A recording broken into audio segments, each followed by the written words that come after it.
All right, what's going on, everybody? Another day in paradise. We got this Mulatto community service. So, I got a few comments that I want to go over with you guys. Definitely want your guys' input, your guys' engagement is crucial here. That's what keeps this thing going. So, I appreciate you guys being here this evening. So, let's get right into it. And of course, I'll drop the link this evening. I'll drop the link if you guys want to hop up and kind of add some commentary. That's up to you, of course, but let me kind of get through some of these comments first, and then I'll drop the link later on. But yeah, shout out to all you guys. It's been a minute since I've done live stream.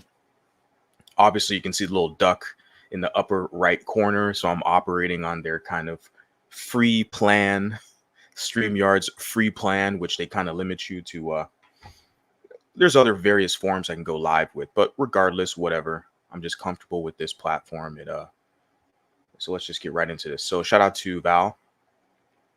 Saw this comment. She left this comment a while back. I saved it, just kind of wanted to talk about it, go into more depth and detail into this. So let's read this. It says this happens this happens to me almost every time I make a comment mentioning my own experience with AAs. It's always some young mulatto who grew up in the white community, pretending that they know more than me about this subject. They have to make things up about my mom to justify it, saying my mom, someone they have never met, must be quote unquote Candace Owens type.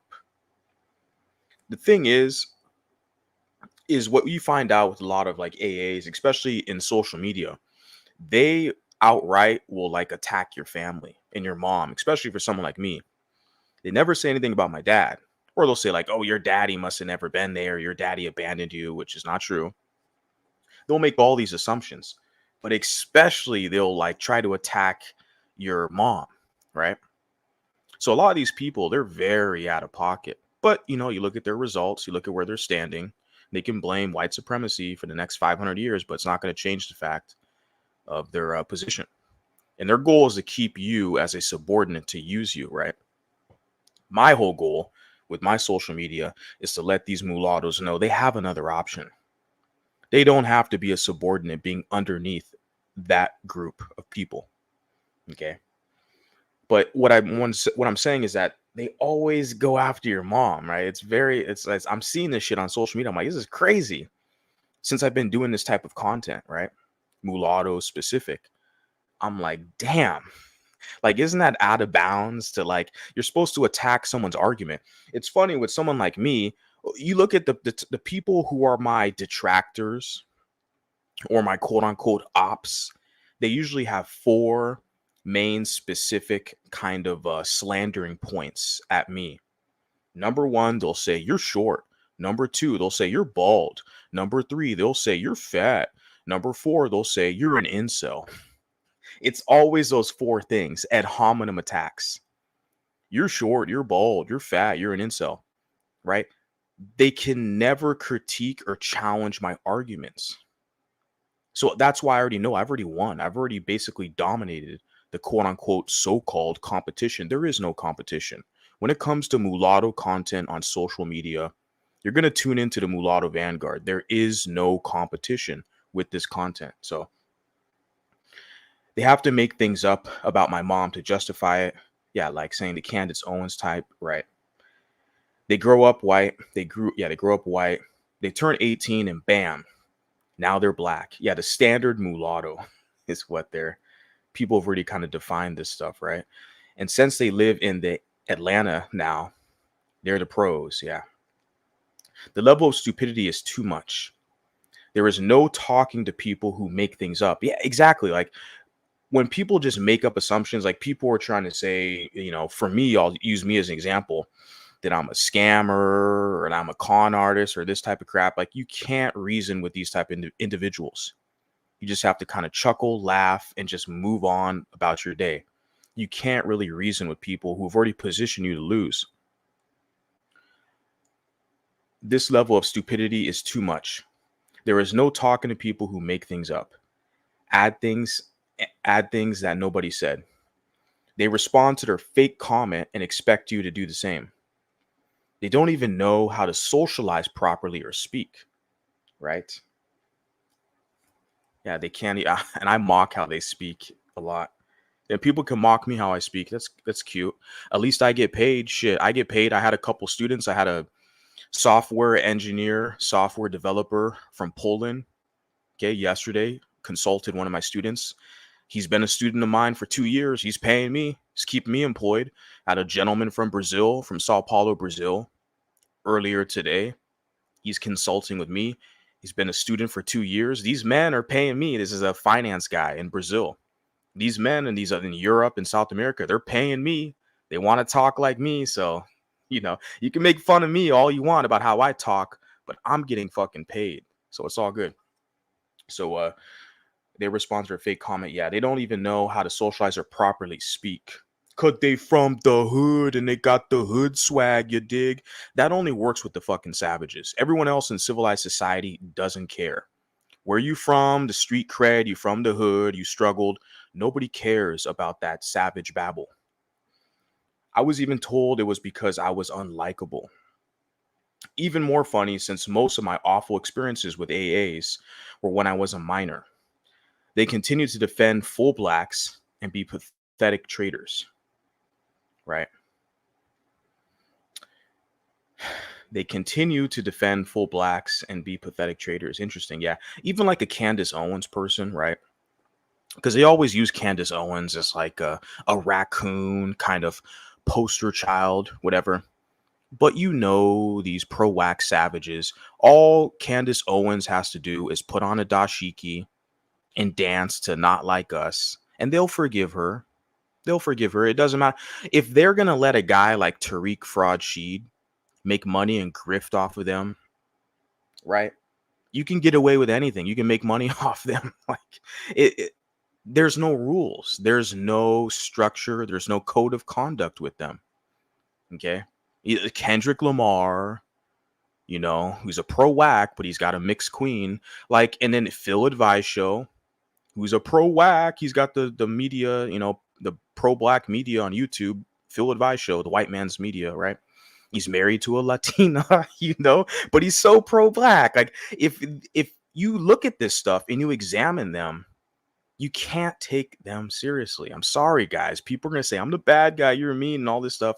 But you look at this shit, you're like, how can their own people grift off them that bad and be profitable? Like, it's a bunch of traitors. Okay. AAs cry when Massa calls them the N-word. The best part about being mulatto is I've been called the N-word by whites. I've been called white BIT. This is a woman, Val, right? And she's in the comments. I can see her in the chat. Shout out to you, Val. By blacks, and a mutt and half breeds by both. The interesting thing by it's funny, I thought about this earlier. I was looking at this comment. Like, I know that I'm not a black in this society because a lot of white people will make it evidently clear, because the whites aren't calling me the N-word.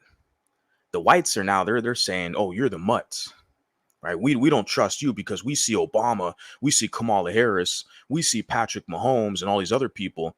Hey, you want to stick up for the blacks and be against us, right? So the whites know you're not with the blacks, but they're irritated by you because a lot of times mulattoes will basically team up with the blacks to take power away from whites. So that's the thing. Like, I don't get called the N-word by whites in this society, America. And like I said, I've traveled this whole country. Today, now, 2024, the choice slur that the white men and women that will use towards me is mutt. This lets me know I'm not a black. Like, it's very obvious. I already know that. It's very obvious. The blacks just want to trick you and hoodwink you to identify with them so they can punk you and position you to be their subordinate, right? But who the hell is going to be underneath them? Like, who? The Hispanics aren't. The Asians aren't. Nobody else with dignity or pride is going to be underneath them. It's only the punk ass mulattoes who are suckers who are going to be underneath them as social justice warriors, begging for their acceptance, their virtue signals. That's their pathway in life, is to feel accomplished, Let me serve the communita and they'll give me a place at the table as an honorary quote unquote black, right? But once you get the Drake treatment, okay, then you know what's up. So if anyone is going to cry about racial slurs, it's going to be me. Yeah, we get hated on by everybody, and I'm not here to be a victim. Like I said, this whole channel, my social media, we're not victims over here. We're just calling a spade a spade. We're analyzing social media. We're giving our own testimonies, our affirmations. We're letting it be known, hey, we're here. We see you. We look at the comments. We examine TikTok, Instagram, X, and YouTube, all the stuff. We see what you people are saying about mulattoes. Mulattoes have a voice now. We're not positioning ourselves as being victims over here. We're establishing cohesion and we're promoting a community. Period. So I'm not taking this position as being a victim. I have to reinstate that all the time. We're just analyzing the information we see on social media. But yeah, we get called every racial slur like by the Mexicans and shit and everyone else. Because they're all teaming up because they know now, well, what side are you on in this tribalistic, racialized society? Or what side are you on? Whose team are you on? They look at you as being tribeless without a home. So people will test you, right? And they're really irritated when they see an individual like me who's trying to galvanize, right? And like I said, this is public, this is social media, YouTube, and all this stuff, but the stuff that's going on behind the scenes, I'm definitely doing my part with coordinating, connecting with you guys. I know a lot of you guys are going to listen to this and stuff, and all your emails and your direct messages, and I've responded to a lot of you guys and gals. And I see all of you people. I see all you guys. Like I said, I'm just one guy with some balls and a microphone. But yeah, I'm definitely taking this stuff seriously. So I see all you guys, and I'm gonna get back to all you guys. But that's the type of the real stuff that's gonna happen. That's off the air. But what I make public is public. So it says, yeah. The best part about being mulatto, yeah, you get hated on by all these groups, which is cool. Okay, they're letting you know, if anyone is going to cry about racial slurs, it's going to be you. Hey, even some mulattoes are called the S word due to their appearance. And that's totally unrelated to their racial makeup. The S word, I think you're mentioning, it's like a Hispanic slur, which, yeah, I've been called that as well. Yep. I referenced that before as well. I think even Mulatto Mermaid made a video referencing that as well. With a lot of us, our high level of ambiguity, a lot of people look at us like we're like Hispanic or something like that, right? Yeah, I've been definitely called some slurs in that regard. So it was a long, lengthy comment from Val. Shout out to Val. So I'm just continuing on with her comment here. The thing that irritates me about a lot of mulattoes is I could easily be accepted more by blacks than them. Just because my mom is black. Yeah, because it's a matriarchy in Blackistan. And we already know Pookie and Ray Ray are basically gynocracy drones. They have a battery in their back weaponized by black women.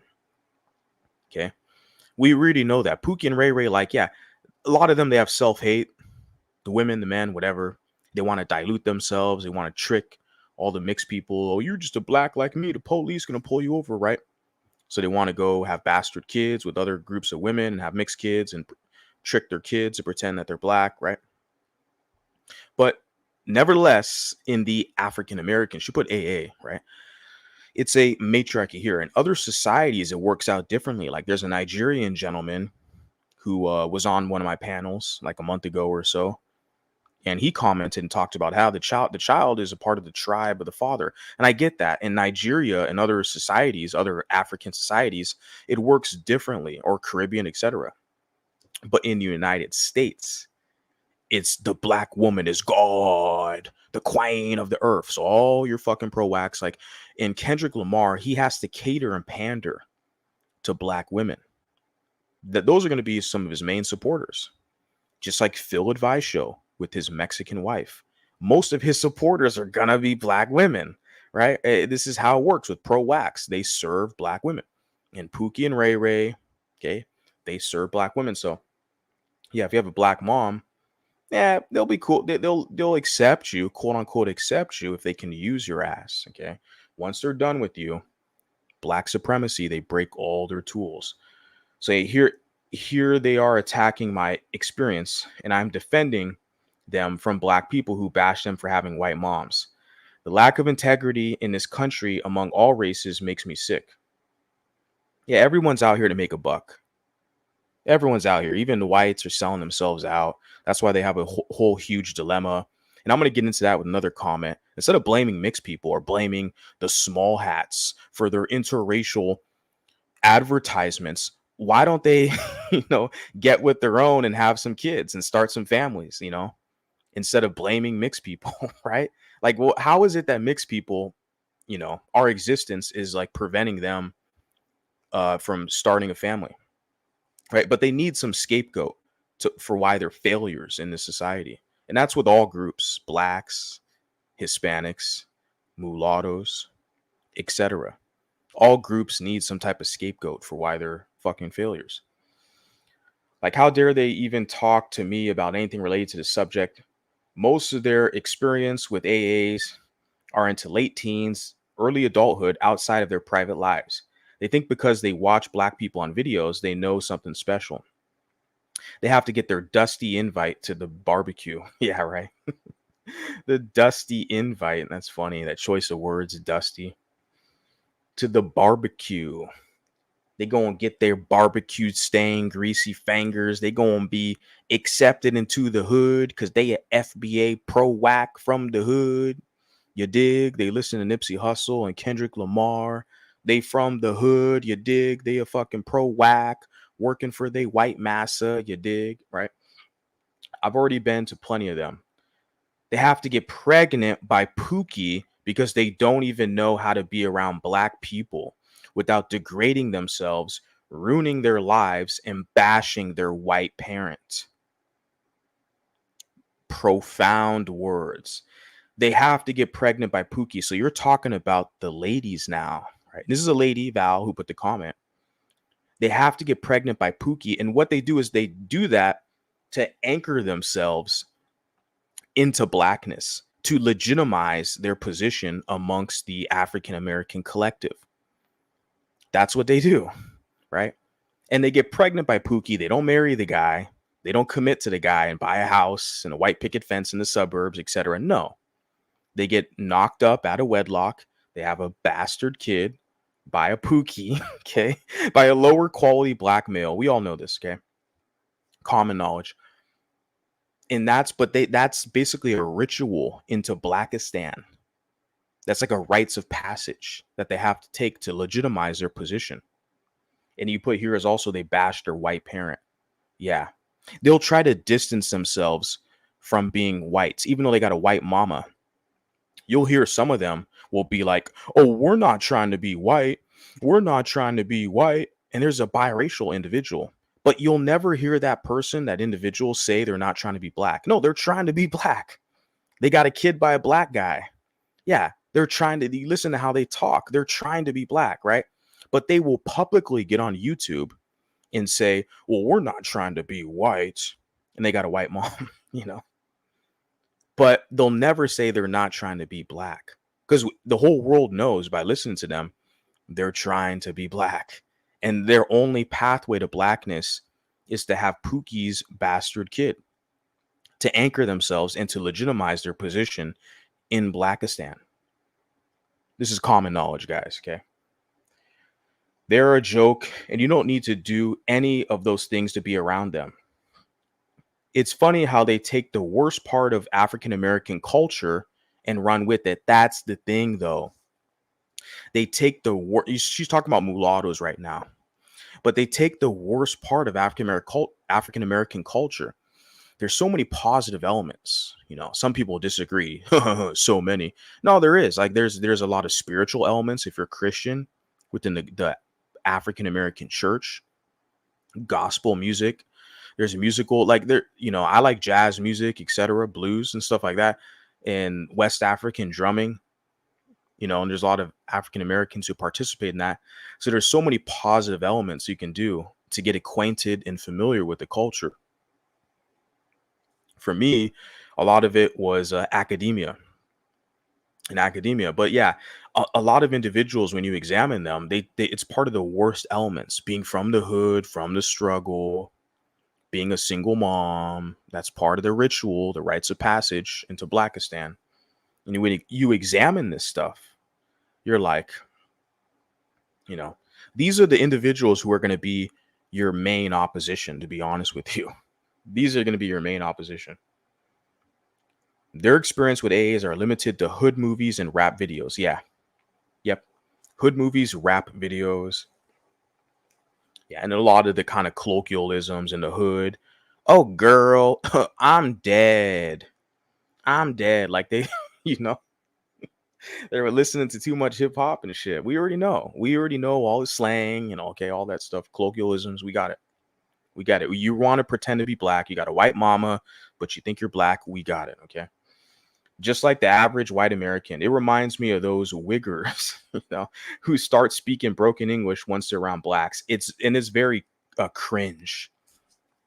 I've came across a lot of these white guys in California, a handful of them. I'm not going to say a lot, but a handful of them, and they were always ultra fucking cringe. Straight up white boy like Eminem or whatever, trying to talk like he's a black. And I'm sitting there looking at him like, bro, I'm half black. Like, and I don't even act like that. Like, why are you going extra? Like, what is that movie?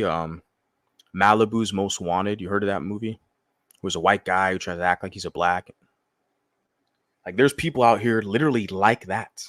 Literally. I'm from California, not from Malibu, but I'm from California. And there's literally people out here like that, because they hang out with some blacks and they want to talk like they're a black, and it's not a respectable, decent black person. Let me be clear. It's one of these kind of degenerate hood booger savages, who the Kendrick Lamar crowd, the FBA pro whack crowd, let's put it like that. Nothing changes your race. You will be just as much black as you were yesterday, today, the very day you were born. There is no need to get pregnant by a loser to prove anything. But you have to understand, with a lot of these individuals, that is literally their pathway to blackness. Because they look at themselves in the mirror, they know damn well they're not a black woman. Because I know the context here in the comment, I forgot exactly which video or stream I screenshotted this comment. I apologize to Val and the audience, the context of this, but you're talking about mixed women or mulatto women. I know. Right here, getting pregnant by a loser, right? Talking about women, and you're a woman, so it's okay. I can comment on this, and yeah, but that's their pathway to blackness. If they want to be accepted by blacks in the African American community, they have to legitimize their position, because these women, they look in the mirror, they know damn well they're not black. Yeah, maybe they got a black daddy who was never there, but that doesn't make her black. She looks in the mirror and she looks like a Mexican or something. Like, the whole world knows it. The whole world looks at her. It's like, bitch, you're not black. But in order for them to legitimize their position amongst that group, they have to have Pookie, or you put the loser's bastard kid. This is how they anchor themselves and legitimize themselves in that group. Okay. I don't feel bad for these types of mulattoes. They must not be very smart to begin with. Why would anyone ruin their life to join the bottom group for a fake pat on the back? And it's honestly, it's like hustling backwards, because a lot of these individuals, they're single moms, they're not married. If they're married and have a respectable family, I respect that. I get that. That's one thing. But if you're a single mom and you gambled on Pookie to be down with the hood and all this crap, and now you're struggling to pay for school supplies and shit like that, you know, you know, I'm sitting here, I'm analyzing this stuff, I'm looking at this information, I'm sitting here like laughing. Like, this is straight up hustling backwards. Like, and then they want me to feel sorry or someone else. And like, you can say all the incel comments and all this dumb shit. Like, no, I'd rather be an incel than a baby mama struggling. Okay. There's a lot of things I'd rather be than a baby mama struggling. Okay. I just don't understand how people try to legitimize this as if this is acceptable, like to like hustle backwards and to promote being a loser. I don't get it. and I'm supposed to kind of be like nice about it, so to speak. I don't get it. They don't mind bashing other mulattoes to fit in further by saying they're one of the good ones. This is the critically important thing to understand. This is their main strategy. They not only they don't mind it, that is their modus operandi. That is their standard operating procedure. They will bash every mulatto all across the planet to say, "Oh, they're the good ones. They from the hood, they talk like they black even though they got a white mama. They from the hood, they got Pookie's bastard kid, you know." Like they will literally bash every mulatto out there to tell black people that, oh, they're one of the good ones. You can trust me. I got a illegitimate kid from a black guy. I'm struggling to buy school supplies. You can trust me. I'm sitting here like, bro, we all see this shit now. Now we have the microphone. We're in a position we can kind of vocalize what we're seeing in real time. And it's very despicable and it's very disgusting, to be honest with you. And this is Lady Val. She sees it too. Like we all, men and women, we see this stuff. Like we have lower class individuals amongst us who literally, this is their position. They want to attack other mulattoes to try to fit in with AAs, let's put it like that. But not higher end or middle class, upper class AAs, lower class, right? Because those are the only ones who will kind of accept them, sadly. Because other mulattoes are looking at them like you're kind of a failure amongst us, right? Yeah. They don't mind throwing you under the bus to pretend to be quote unquote down. I wanted to share this comment because this is precisely what I've seen on social media. My 2 years, we're almost at 2 years. We're in June, we're almost in July.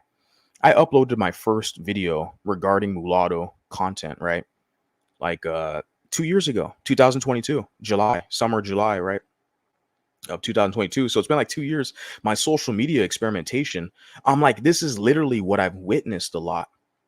And Val is already kind of keen to the fact and seeing this, that you have individuals that will literally, they don't mind. That's their whole standard operating procedure, modus operandi of throwing other mulattoes under the bus to virtue signal and pretend to black people that they're down. They're the real ones.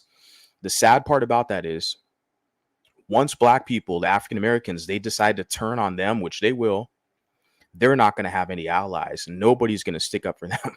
That's the sad part. Once the blacks, they start to circle the wagons, they realize you were useful for them and they're going to kick you to the curb, which they will do.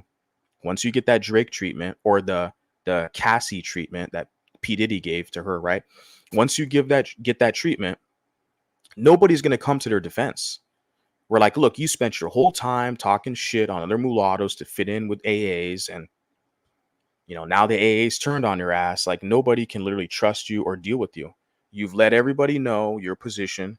You just want to be down with the communita and, have a good day. Shout out to Val for that. That was a good one. Yeah, like I said, she put that comment for a minute. Or I've had that comment screenshotted for a minute. You put it down a while ago, and I saw that. I was like, yeah, that was a good one. I want to get out here and blab my mouth and review that one. So let's see what else we got here. Shout out to all you guys in the chat. Like I said, I'll drop the link if you guys want to hop up here. And appreciate your guys' engagement. You guys can, if you like the content, hit the like button. Okay, your engagement is essential. Okay. Appreciate you guys. So checking out Chief Inspector puts passing is now this is in reference to the video clip I uploaded, which was based off the Imitation of Life, which is a part of that kind of genre, what they call tragic mulatto genre in Hollywood. And there's several films. That even like The Devil in the Blue Dress is a tragic mulatto film. And that movie with Denzel Washington, that came out like in the 90s. But The Imitation of Life was like what, the 50s, 59. So like these movies that have kind of highlighted this tragic mulatto, which are talking about women, phenomena has been in existence for a long time, decades in Hollywood and cinema. This is something people have literally studied, made art and poetry and film and all this stuff based off this. So I shared that video or the clips, which is, I don't own the rights to that, but you guys are all going to watch it. You guys are well familiar with that. And the purpose of me sharing that is because it gets the conversation going. I want to hear what you guys have to say. This is part of the whole process. And gentleman here puts passing as a fictional literary genre that whites and blacks have used to keep mixed people in their place. I like that. And I definitely like this comment because I agree with that wholeheartedly. That this idea of passing, if you could pass for black or pass for white or passing, it's literally created to keep mixed people in their place, to not form their own situation, literally. And then we have here, reply to the comment. I agree. These types of movies were a way to glorify whiteness and vilify mixed people, right? Because even in this comment section, you'll have white people who will literally say, oh, the woman, Sarah, she treated her mother like crap. She's a bad person. They're sticking up for the black lady, right? You have white people, right, who will side with the blacks and say, oh, that mulatto is a bad person, that mulatto, blah, blah, blah. And I uploaded this clip purposely to do that, to get the audience engaged. And I liked some comments that I saw, like this one, but I didn't reply to really anyone's comments if you go back to the video, because I wanted to see what you guys have to say. This is kind of an experiment. And I did see that. I see these whites who are in the comments like, oh, that mulatta, she was rude to her mom. That was her mom. And I'm seeing you mulattoes sympathize and stick up for that woman. And I love that. I love that. That's the whole, I want you guys to have a sense of self, a sense of purpose, to empathize, sympathize with other mulattoes, to build that bridge. This is the way you're going to establish cohesion. And so, yeah, these type of movies are a way to glorify whiteness, right? Passing as white, and vilify mixed people, right? The whole idea of passing being self-hating and stigmatized never made sense to me. If you were mulatto, you wouldn't typically present that white passing to begin with. Additionally, if you are more than 50% European and look that way, it would make logical sense that you would identify with and integrate into that community, and vice versa, right? It works that other way. This and quote unquote pinky are fabricated anti-race mixing cautionary tales which rob mulattoes of our right to tell our authentic stories and experiences point blank. Exactly. This is my take on it as well. Because you have to understand, the script writers who are writing these stories, are they mulatto? Doubt it. The directors, producers, are they mulatto? Doubt it. They'll get some mulatto actors to act the part of the role, right? But the people who are the whole projects are not being developed by mulattoes. Other people are telling our stories for us. That's the main issue here. This is why social media, you having a voice, is crucial. You tell your own story and let it be known. Other people think they can talk for you and speak over you and spread conspiracies about you, right? Now they're irritated. They're going to try to silence and suppress you because now you have a voice and you can push back against their propaganda. So the cat's out the bag, and now we're here and we're continuing this whole process. Let's see what we got here. Cool. Renata Malata. Shout out to you. Says, interesting post. I don't wish to be anything other than mulatto. I don't disagree with self-preservation either. Now, this one is this comment was in response to a video, because I found some like anti-race mixing propaganda on TikTok. There's a white guy behind the account. But like I said, they're not against race mixing if it's whites and Asians or whites and Arabs, because they're going to need those groups in order to survive. They're against the race mixing with the African and European. They're like, oh, you're going to dilute our Aryan blood and, you're going to screw us over, right? Because you have a whole entire population of Hapas or Eurasians. Some of these countries like Kazakhstan and even like in Finland, in some of these areas in Eurasia, you have entire Hapa populations that have existed for centuries there.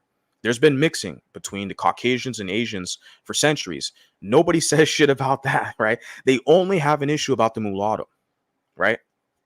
So that's why it's significant to point this out. And you put here, I don't wish to be anything other than mulatto. I don't disagree with self preservation either. It is too late for people to wish mulattoes did not exist. And that was my whole point, too. Like when they keep trying to put this propaganda, stop race mixing and stop these, the small hats are putting these commercials out here with these interracial couples and it's an agenda on media. You fucking incels are full of shit. The cat's out the bag. It's too late. You can blame the small hats all you want till the cows come home. It's too late. They're going to continue to cry about, pornography and the media and advertisement promoting interracial couples. Look, I'm not the one sponsoring or paying for advertisement, all this crap. But I see you fucking incels crying because you're seeing these white women with these black dudes. Why don't you do your job and get yourself a white woman and create a family, okay, and preserve your history? But see, they're too much of a coward and pussy to do that. So now they want to blame the mulattoes for why they can't get a white woman and create a family. It's not my fucking problem. Okay. But as the lady puts here, it's like it's too late for them to wish we didn't exist. We're already here. We're already here and we're at the highest office all across this nation and other nations. We're all over the place. Okay. You got the prime minister of Wales as a mulatto. We got Kamala Harris as a vice president. We're all over the fucking place. It's too late now to start crying, but they're going to continue to cry, and that's fine. Now we have the microphone, so we're going to push back against the propaganda. We are a growing demographic, and our identity should be recognized. Okay. The issue with the identity is you have too many of these mulattoes who identify as black, and those are going to be your main opposition, honestly. So mulattoes should opt to preserve themselves as well. But it's incredible that society so easily agrees to recognize the identity of transgender person who changes their gender they identify with, yet getting people to recognize the term mulatto as a legitimate racial classification, despite its genetic proof of existence, is an incredible flop for society. Especially in this society of the United States, very hyper racialized and binary with the polarizing kind of white and black, European, African, right? In this society, it's very tricky, but yeah, they'll accept all these confused, transgenders and all these, sexual gender identities, right? They're okay with that. They're okay with a black guy or a white guy cutting off his schlong and getting breast implants, pretending to be a woman, and vice versa. You have a white woman who takes hormone or testosterone, and like who pretends to be a fucking guy, like they'll accept that. But then they have a mulatto who's like, no, I'm bold, okay, in my position out here. I'm a competitor male in this environment, and they have an issue with you, right? And the women too. Shout out to the women. This lady who put the comment, mulatto. So shout out to you guys. Like it's the same. Like we have similar struggles. The mulatto men, mulatto women. How in this society they want to basically deny your humanity in a way. In this United States, I'm speaking out here, right? Very tricky society. But it's up to us. Nobody's going to fight for it. You got to do it yourself. See, I'm doing my part. I'm just one guy. Never said I'm special. Never said I'm better than anybody. I am better than a lot of people, but I'm not like, dancing around like I'm so special. But yeah, a lot of you scumbags are fucking savages who want to try to pull me down. Yeah, you're right. I am better than you. Fuck you.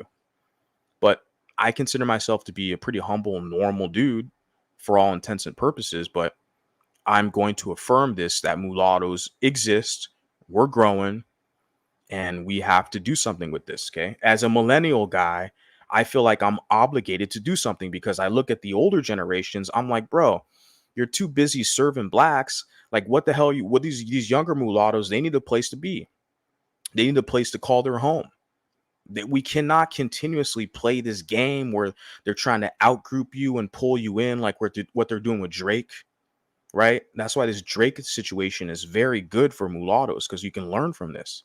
Like we cannot continue to play this game. Like we have to let everyone know exactly who we are, our stance, and our purpose moving forward. So yeah, blacks don't believe black is superior because they kill each other and destroy their own communities. Exactly. The hip hop, right?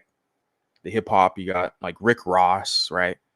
They love when Rick Ross is dissing Drake, calling Drake a white boy, you a culture vulture. But Rick Ross is like a correctional officer talking about every day he's hustling, selling, drugs to his own people. So, and he got Dr. Umar Johnson scamming his own people, right?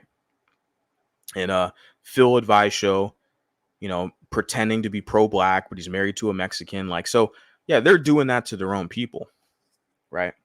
So they know damn well they're not superior to anybody. They're screwing their own people, all the tribalism. So where do you fit into this whole equation? Don't identify with them. If you deal with them, they need to give you something. And they do owe you. Just like they cry about the white man owning them reparations, they need to cut a piece of that check and give it to you. They owe you. Okay, for all the Charles Drews, Dr. Claude Andersons, all the other people who stuck up for them and fought for them, they owe you. That's my whole position here.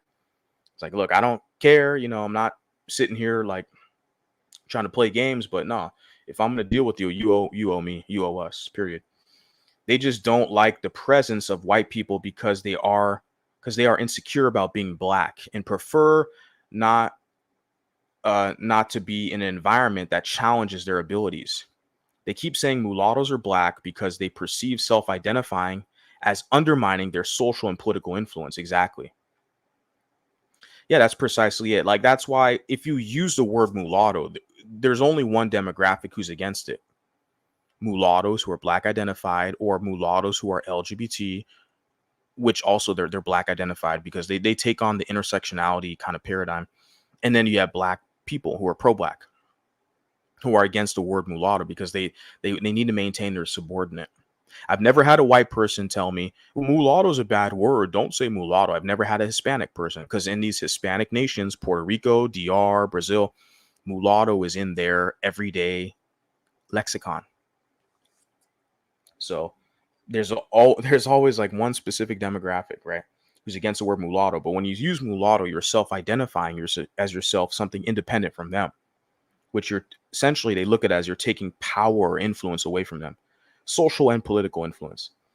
White supremacists feel threatened by mulattoes because they see us as eroding white dominance and privilege.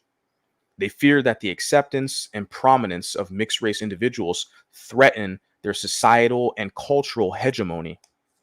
And there is historical implications of that when you think of Hannibal in Rome and Carthage.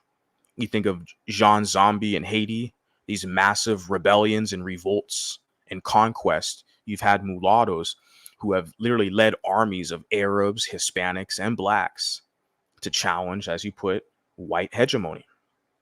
So there is historical implication because of that. So, and there's a fear there. They fear.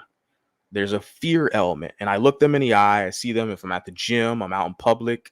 I look at these men in the eye. There's an element of fear there. And I'm not a big guy. I'm not big in stature and tall and, dominating, etc. But there's a level of fear there. Like I said, with the white men I come across, it's an element of fear. I'm not saying all. Okay, I'm not saying all. I'm not an absolutist, but I'm saying there is an element of fear with a lot of them.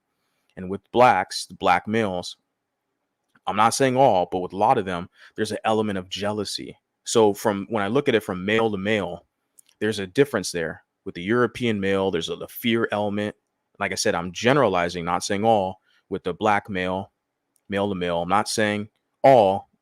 Okay, I'm not trying to generalize, but I'm saying a large portion, there's a jealousy component there. So I'm just pointing this out to you guys, my audience, of how I see this and how I interact with people every day when I'm off YouTube. I shut off YouTube and go about my business, my life. That from the black male, I'll see the jealousy component there, but from the white male, it's a fear element there. Significant to understand. Mulattoes symbolize racial integration and diversity, which are antithetical to white supremacist ideologies. Exactly. Because we are literally the symbol and embodiment of this kind of racial unification that can exist between European and African. And they want to eliminate that, right? They want to keep a level of segregation and separation. So our existence is literally a challenge to their philosophy of keeping things separate. This is why they are essentially diametrically, a lot of them, opposed to you. White supremacists may believe that mulatto people advance politically and social agendas favoring racial equality and civil rights, threatening their power and influence, like a Kamala Harris type, right? They don't like her. The increasing recognition and celebration of mulatto identity can be perceived as rewriting history and culture to prioritize inclusivity and diversity over white supremacist narratives. Very interesting. I like how you worded this stuff. Very intriguing. Definitely worth a share and a shout out, if I could say that. Let's see what we got here. Yeah, I want to share this one as well. This is a good one. Let me get to that real quick. Let me segue into that. Let me share this comment here. Shout out to all you guys. I see you guys popping in the chat. Definitely try to get to your guys' comments. Let's see what we got here. Just got a couple more. Definitely want to kind of gloss over or highlight because you guys share a lot of interesting, your perspective and your observation is definitely warranted. Like I said, I'm a student.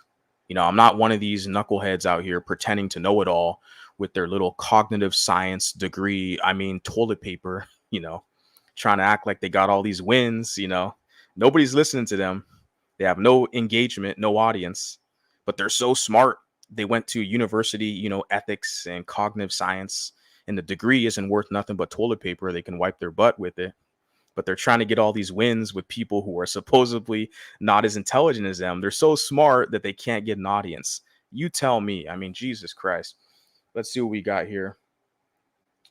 So the only time these extremist types can get along is when they want to talk about us. And this comment is in relation with the short video I did, like I said, with the whole, you know, propaganda against race mixing. Whenever you have a white man who's going to say something against race mixing, you can bet your bottom dollar they're going to have one of their black slaves, their pro-wax slaves in the comments agreeing with them. Because the pro-wax, the black nationalists, they mirror and agree with everything their white supremacist masses tells them. And this is part of my journey, my basically exploration. I've, you know, basically started to understand that this is what it is. Like, if you're mulatto, you're going to get thrown out here and realize, oh shit, where the hell is my tribe? Where do I go? Because I thought it was easy. I could just be down with the hood. You know, I sympathize with the blacks. I understand the black struggle and all this shit. And you're cool with the blacks, the pro-wax, but then you start to see they're spreading this anti-mulatto propaganda. You're like, oh shit, where did this come from? Most of the mulattoes I know in American history have helped these blacks. Why is it now that they're turning on these mulattoes, right? So, and then, like I said, you look at these white supremacists, you know, comment these posts and stuff I found on TikTok, and you got I already knew as soon as I saw that post, click the comment section, you're gonna have the pro-blacks agreeing with them, of course, because they're whites. You know, the whites have always got their black slaves standing, you know, on standby, agreeing with them, right? So the only time these extremists, she capitalized it, types get along is when they talk about us. Of course, this is what basically kind of binds them together. They can form a bond together. The black supremacists, the white supremacists, when they're hating on the mulatto, right? And to go against the small hats. That's why you have a situation now where they'll come together to kind of clown on the small hats, right? Like a Kanye West. That's why I love like these like incel white nationalists, right? You got a guy named Nick Fuentes. You guys heard of him, Nick Fuentes, who's a self-proclaimed incel guy. And his whole marketing, his whole shtick is, oh, the small hats, they're all over media, they represent media, they're promoting race mixing. And Nick Fuentes is against race mixing. But yet he's like partially Hispanic, but he passes for white. Okay, I get it. You're a white boy. Congratulations. Okay. But it's funny because Nick Fuentes, who's against race mixing, he worked for Kanye West, who has mixed race kids. That's why these white nationalist incel types are not clever. And a lot of them, they're acting like these blacks jumping on social media, running their mouth, just giving us information. Because how hypocritical is it if you know the irony, if Nick Fuentes, who's so against race mixing, it's a Jewish conspiracy. but yet he's going to get paid off by a black Kanye West who has mixed kids. It wasn't, yeah, because Nick Fuentes was hired by Kanye West, his own words out of his mouth, as like a campaign manager or some shit when Kanye was going to run for office. And Kanye was talking crap about Jewish people. And then here, that's why Nick Fuentes likes him. Oh, yay, Kanye, and all this shit. I'm like, you guys see that? How they both join sides with each other? The Bantu degenerates like Kanye. And then you have the white nationalists like Nick Fuentes. They want to talk about the Jewish people and the conspiracies and talk about mixed race people. See, that's what binds them together. But they're all getting paid off. Like, there's no morals or ethics dealing with these individuals. Like, they're all getting paid off to hate on your ass. And I'm trying to tell these mulattoes, what the fuck are you going to do about it? You're going to sit here and be a punk and serve the Bantu while the Bantu does side deals with their white massa? Is that you? Is that your position? Okay. Okay. Because in the future, we're going to be watching you. You think we're gonna invite you to the biracial cookout? I'm just kidding. I'm not gonna have a biracial barbecue over here. I'm just calling a spade a spade. That's it. So their grand plan is to get Small Hat Group, right, to stop playing interracial ads on TV. That's what they cry about. It's only the incels cry about that shit. Because how is that affecting you from getting a partner or a mate? I see these interracial couples all the time, all over the social media and the advertisement. How is that stopping you? There's like 7+ billion people on the planet, and you're talking about several advertisements you saw. That's how many people were in the advertisement? 1 or 2 people out of the 7 billions people on the planet. You couldn't find one, you know? So they over exaggerate this crap. Meanwhile, back on Reality Planet, we've got every race, nationality, and creed of person trespassing across the American border in mass and unchecked in a full and free-for-all spare me clown world. Yeah. Because their goal is to have these Hispanics assimilate with them so they can create more Nick Fuenteses, right? Fuentes, right? He's pure-blooded Anglo-Saxon, Fuentes, right? So yeah, that's their whole goal, is to have the Hispanics kind of, be assimilated, or what the code word they use is a pathway to citizenship, assimilation, essentially. Yeah, to basically increase their numbers, right? But see, they only have hate for the mulattoes, I'm telling you. But they'll get paid off and work with these Bantus like Kanye West, who has mulatto kids. So they'll work with him. It's a clown world. It's a whole clown world. And like you said here, like these extremists, like Nick Fuentes and Kanye West and etc., they will get together to talk crap about mixed people and then also Jewish people. And people don't want me to call it out too fucking bad. We already see you guys, man. You guys, like I said, a lot of you, the Nick Fuentes types, they want to act just like the blacks on social media, running their mouth and shit. Okay, you guys are just giving us material to talk about. As mixed people and Latinos continue to grow in the US, we as a country will probably move, you say probability, move toward non-racial national culture identity, like it is strong in Latin American countries such as Mexico, Brazil, and DR. Up to this point, white racialism and black racialism have been too strong to take that shape here. Yeah. Interesting theory. But I don't know, because in DR it's hyper racialized because you have invaders from Haiti, which are Bantus, okay, Africans, who are trying to leech off the Dominican society and the Dominican economy, right? Because everyone's going to the DR for tourism. Who the hell is going to Haiti for tourism with all the violence and stuff? And they can blame it on white supremacists till the cows come home, but people are going to the DR for a reason and not Haiti for vacation. And you put here Brazil. Yeah, it's hyper racialized as well. Yeah. And Mexico is hyper racialized. But the mixed race category in Brazil is the largest demographic in Brazil, are the mixed race category. And the DR, we could say as well. And also in Mexico, mestizo. But there still are racial implications in those societies today. Let's not kind of kid ourselves. But in America, where is that going to go? I don't know. Yeah, the Latinos are growing, but the goal is they want to fuse with the Latinos and create more kind of Nick Fuentes types. That's kind of the goal. And I got another comment here. Like I said, after I'm going to check out this comment here, I'm going to drop the link. You guys want to hop up here. I Got few of yas in here. So if you want to hop up on here and kind of give any critiques or challenge, you can be my guest. Shout out to this cat. Appreciate him. Definitely a real supporter over here. Really like his commentary. And yeah, I saw this comment he put and I want to check it out. It says, I absolutely agree with everything you said. I want you to keep preaching the truth and facts when it comes to this dark skinned Bantu. I'm just one guy with my own experiences, man. I mean, you know, I love how like the words that I use, right?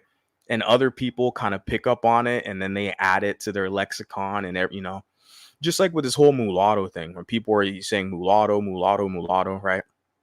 I didn't see none of this shit on YouTube a couple years ago or any of the blogosphere kind of platforms, and now I'm seeing this whole Bantu being normalized because you're laying a distinction. There's an ethnic racial distinction between a Bantu and a mulatto. Our facial symmetry, our bone structure, our skin complexion is one element because see, the Bantu wants to hoodwink you to make you think you're a part of their group. They'll be like, oh, you just high yellow, you just got light skin and all, blah, blah, blah. No, our facial symmetry, our bone structure, we don't look the same. Our nose, our cheekbones, our shape of our skull, etc. We're not the same. It's funny how they talk about race is just a social construct. If that's true, why is it that we can use genetic technology to determine, genealogy to determine someone's race? Don't people give these blood samples and DNA samples and ancestry.com and 23andMe to determine what's their genetic makeup? That is clear evidence that race is not a social construct, that it's scientific and biological. But they're going to deny that. Of course they will. Yeah. But I like the fact he's using Bantu. It kind of makes me laugh because people are starting to understand the reality that mulattoes and black people are not the same, right? I want you to continue to prove that the negative stereotypes that have been placed on us light skins and biracial men by the black community have always been projection. The most sensitive, overly emotional, effeminate mama's boys have always been these dark-skinned black dudes born and raised in their single parent, female headed households. And I know that from firsthand personal experience because the dark-skinned black men that I've dealt with that had their fathers around, they acted completely different than your kind of rank and file, individual you might come across who's problematic. Let's just put it like that.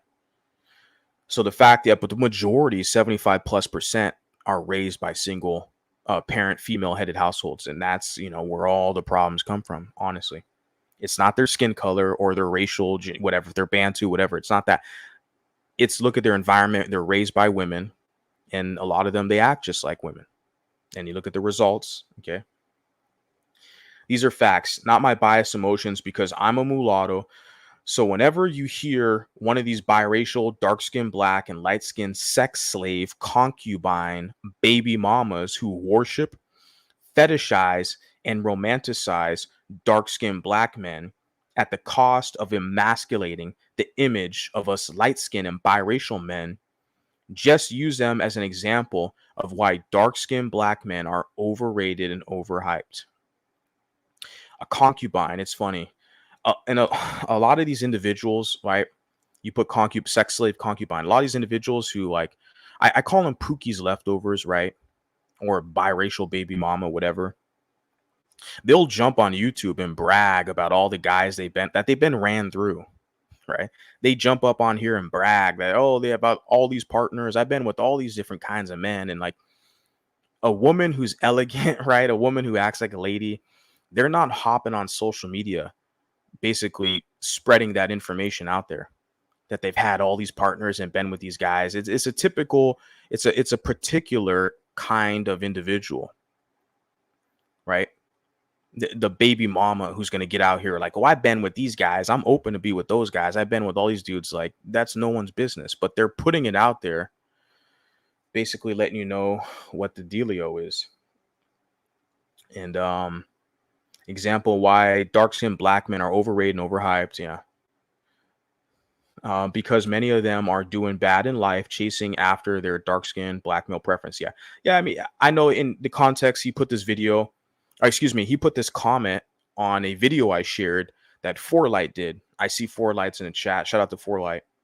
And who's you know, yeah, it's like yeah, we see what's going on. Like I said earlier, the pathway to blackness for these type of individuals is to literally slander mixed men, and they don't want the mulatto man, the lighter skinned man, to have a voice. Now that we have a voice, watch, they're going to continue to try to slander, but they've already been doing this for too long, where people already understand the strategy.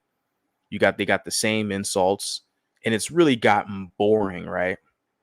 So I suggest to people to just kind of move on, do your content the way you do it. You have an audience, support your audience, shout them out. That's what I've done on this stream. I've been up here for an hour blabbing my mouth. All the comments that I've read are from other mulattoes who have literally just been engaged in discussion for a minute.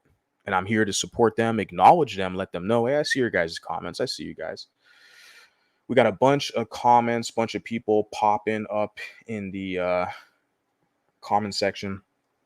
Simple Minded puts, here in Canada, mulattoes operate like this. The nice, educated mulatto woman marry white guys, and the ghetto ones marry black guys. Oh, yeah. In the United States, the same way.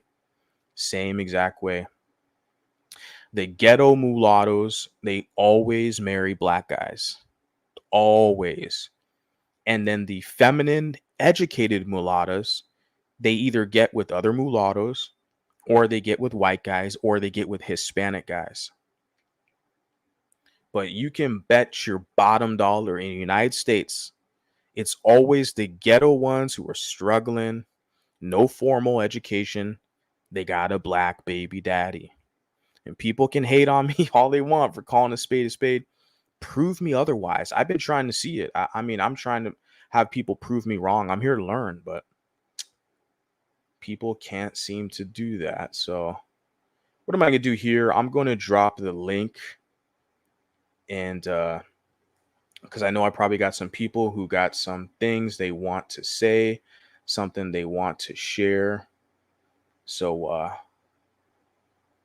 let me see what I got here real quick.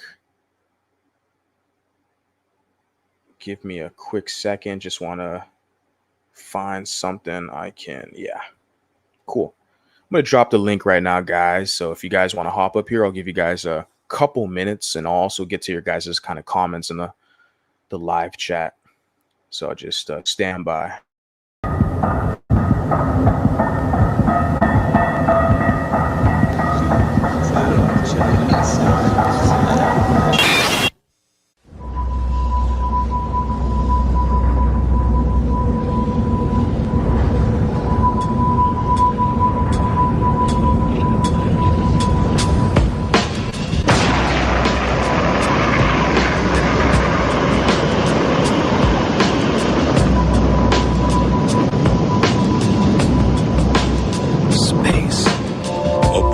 The right to dream.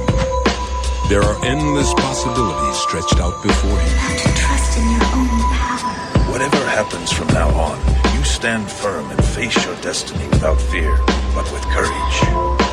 What awaits him down the path, he will then have to choose. No one's gonna give you a map. You've got to walk your own path. The children leave their homes in search of this quest. What is thy desire? As they search, they are always asking questions. What's out there? What's waiting for me? Why was I made? Who made me? And what did they make me for? Are you gonna go up into space with your old man or not? Maybe I'll never get over this. I've lived my life following my dreams, and I don't have any regrets. You're gonna just keep running away? Just keep running away?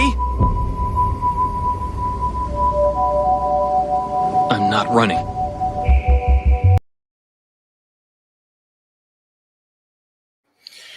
Yeah, it's that classic Toonami kind of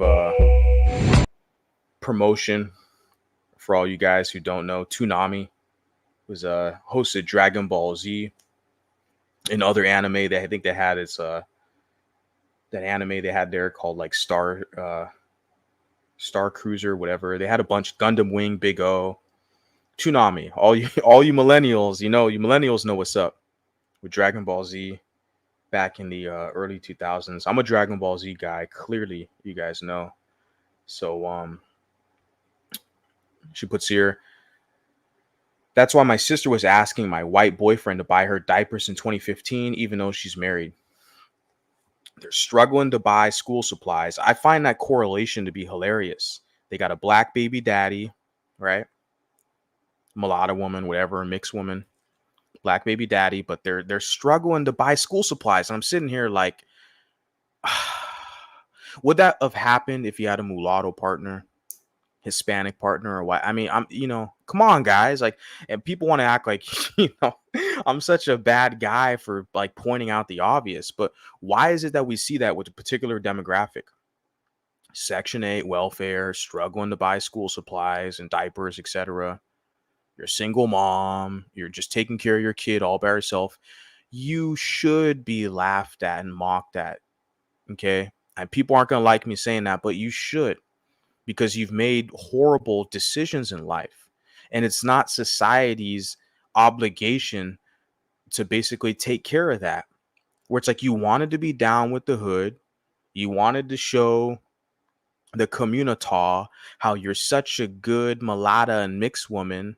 So you're gonna have Pookie's illegitimate kid, and then you want to turn around and like talk shit about the rest of us who've done things the right way. For me, debt free, college educated, debt free, no baby mamas anywhere. So that's pretty funny. I think I was briefly there, Celine, not gonna lie. I was there with a guy. I didn't speak the language. He did, and I did not pay attention to those deals. Group tour, yeah. Yeah. Ultra Instinct. Yeah, Tariq Nasheed's married to Mulatto. Yeah, he's of course he's the biggest grifter. And like the pro wax are taking L's. Like the thing is, the pro wax, they used to have some type of substance and integrity back like in the 90s, right? And maybe the 80s prior. But today, the pro wax are basically a fucking joke because their biggest proponents, plural, they're all married. These guys, these pro wax men, they're all married to like non-black women. It's a complete fucking joke. I mean, Tariq Nasheed's married to Mulatto. Phil Advice shows married to a Mexican woman. Professor Griff married to a mulatto. Like all these guys are, and Kendrick Lamar, who's a pro whack. He's not like us. Drake is not like us. He's a colonizer. Kendrick Lamar is a pro whack, talking about the Black Messiah. He's married to a mixed woman. So they're just the laughing stock of civilization. Like this isn't the 90s or the 80s where being a pro black or Afrocentric, there was some integrity attached to that. And a lot of these guys and gals, they were like academically trained. These kind of Pan-African or pro-black individuals today now, it's a bunch of grifters, hustlers, and just street dudes, street people, like this fake ass pro-whack Kendrick Lamar.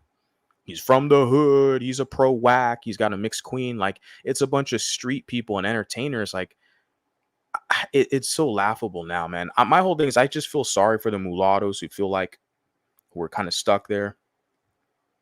I mean, honestly, I kind of don't. I've lost the sympathy. I don't feel sorry for them. I'm just gonna kind of clown them now. Fuck it. I'll be the bad guy in that regard because it's kind of in group dealings. But I'm sitting here like, man, you want to be a tool to pro blacks, it's mulattoes. It's hopefully it pays. Hopefully you're getting paid. That's my whole thing. I tell people over here, man, as long as they pay you, because they do owe you. Fuck that. They want to get reparations from their white massa. Make sure you get a cut out of that. They owe you. Is America nice? I've always wanted to move there. Yeah, it depends where you go, which area. It's hard to say. I've been to many states, probably half of them. I haven't traveled throughout this whole country. It's a big country, right? Big land, major landmass. I travel a lot, mainly the West Coast, Pacific Northwest, the Eastern Seaboard, and some places in between, but it just depends. Yeah, it really depends. And it's a big world. Like I'm going to be going to some places and pretty soon traveling around. So I want to see what else is out there, right? I'm in my mid 30s. So it's like I haven't lived enough to to make the right decision. I feel like to buy property, right? Because that's a major purchase you're going to do, right? You're going to buy a piece of land or buy a house, buy real estate property. That's like a major financial decision. So I couldn't really tell you right now, like where to move to, exact spot, but to rent an apartment, yeah, whatever. I think Las Vegas is not good. There's a lot of mulattoes out there, but it's kind of I wasn't a fan of Las Vegas, but California is all right. Southern California, whatever. It all depends who you talk to, what you want, the environment. She knew your boyfriend would provide her some due to his resources. Yeah. Yeah, ghetto fabulous, huh? A lot of these mulattoes are not allergic to the ghetto. They are not allergic to the ghetto. They embrace the ghetto. Yeah.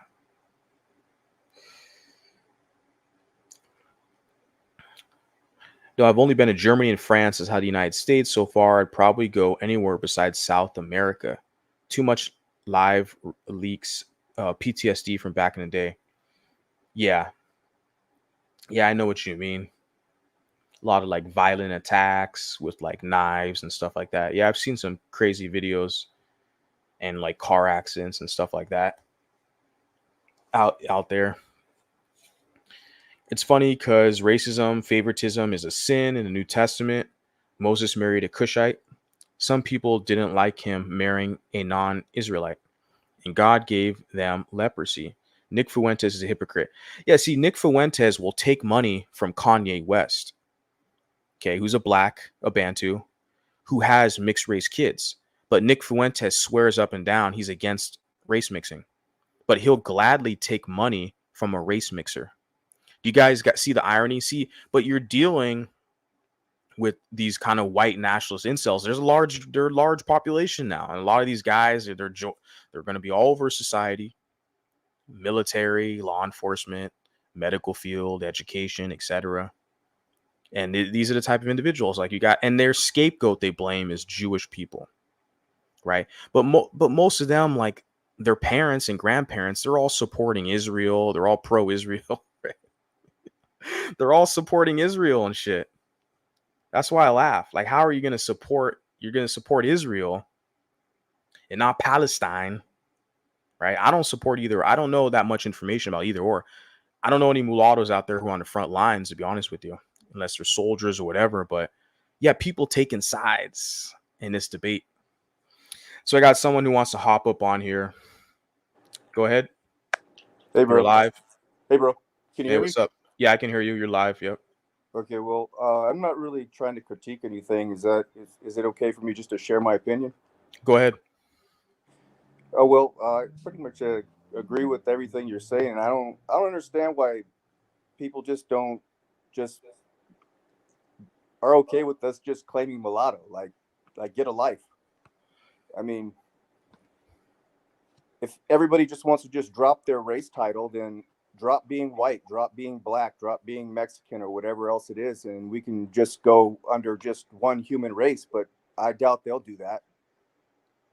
Yeah, they don't want no because they want their autonomy. They want there's a level of autonomy that comes with that, with personhood, and they have that because even with Mexican people, they have a strong nationalistic pride, but also a racial consciousness. They have a term they call a phrase they say "Viva la raza," which is forever the race. Specifically, Mexican people will use that phrase, "Viva la raza." So they have this kind of racial consciousness about who they are as a group. And like you said, like black people are never going to drop the race thing. Well, a lot of them want to because let's analyze kind of the totem pole, right? But yeah, a lot of white people are not going to drop it, but they want mulattoes to just not talk about their unique predicament and unique situation oriented in this polarizing society. We're just not supposed to exist. They want us to just shut up and just disappear. It's not going to happen. There's too many of us now, and we're already here. And now a lot of us are galvanizing and basically, for me, just spreading awareness. But yeah. But I don't see anything wrong with that. I mean, personally, I want offspring that look like me. And if somebody else wants something different, then that's fine. I mean, I'm a Christian, so I accept all races. I mean, I'll consider all races brothers and sisters, as long as they're not, just completely just against my race or what I am.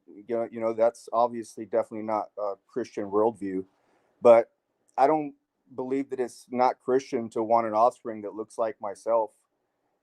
So I mean, I really, I really just don't understand, a lot of what people like Nick Fuentes are talking about, and especially he identifies as Christian. It doesn't make any sense to me, and I really can't stand that guy. But I try to find love within me to not hate the person, but just hate their foolishness or their ignorance. Yeah, you make a good point. I think with Nick Fuentes, he's younger than me, but he kind of has a market with like the younger crowd, so to speak, and they're looking for someone that advocates for them, but they use a convenient scapegoat. And the thing is, like, I think there needs to be accountability with people. Like, what's preventing these guys from getting a white woman as a partner and procreating and like having starting a family? I feel like it's easier now than ever, especially with transportation. These guys can get a wife from Ukraine or from Sweden or anywhere on the planet. You take a pick. These guys have a passport. They can jump on a plane, get a partner. If they don't want to do it in America, I have a childhood friend, white guy, okay, freckles. He's not really a ginger, but he's white, white, white, and he's a childhood friend. We're still friends, but like he tried it out here in America he had a partner. The relationship didn't work out. He went to the Philippines and found a woman over there, and now he's happy. Like he found a woman who's complimentary and caters to his needs as a man, and he's happy with that. So it's like these guys have a decision. They can go travel the world and find what they want. But I just hate the fact that I do hate it that people use a scapegoat, a convenient scapegoat for their failures in life. And the issue that I have mainly is people are trying to position mulattoes as being the ultimate scapegoat, and they're denying us our autonomy, our personhood. They're trying to say we're a conspiracy by the Jewish people and the Kalergi plan, and they're pushing all this weird wackiness, trying to deny us our autonomy. That's my whole position here. Yeah. Well, I have your back. I mean, I claim to be mulatto, and so if they don't like it tough, I'm not intimidated or afraid by any of these races out here. I don't have the spirit of fear on me. So, I got your back on that, and and tough for the ones that don't like it, because we're mulattoes. That's what we are. So you're just gonna have to just deal with it. Yeah, I'm just kind of here reporting the news, but yeah, because it seems to be we're a very constant, topic within the media, social media, etc., political news, like with Kamala Harris, who's still kind of a, you know, person there in high level politics in this society. So like we're a convenient scapegoat for a lot of people. My whole goal is to give people another option, another choice.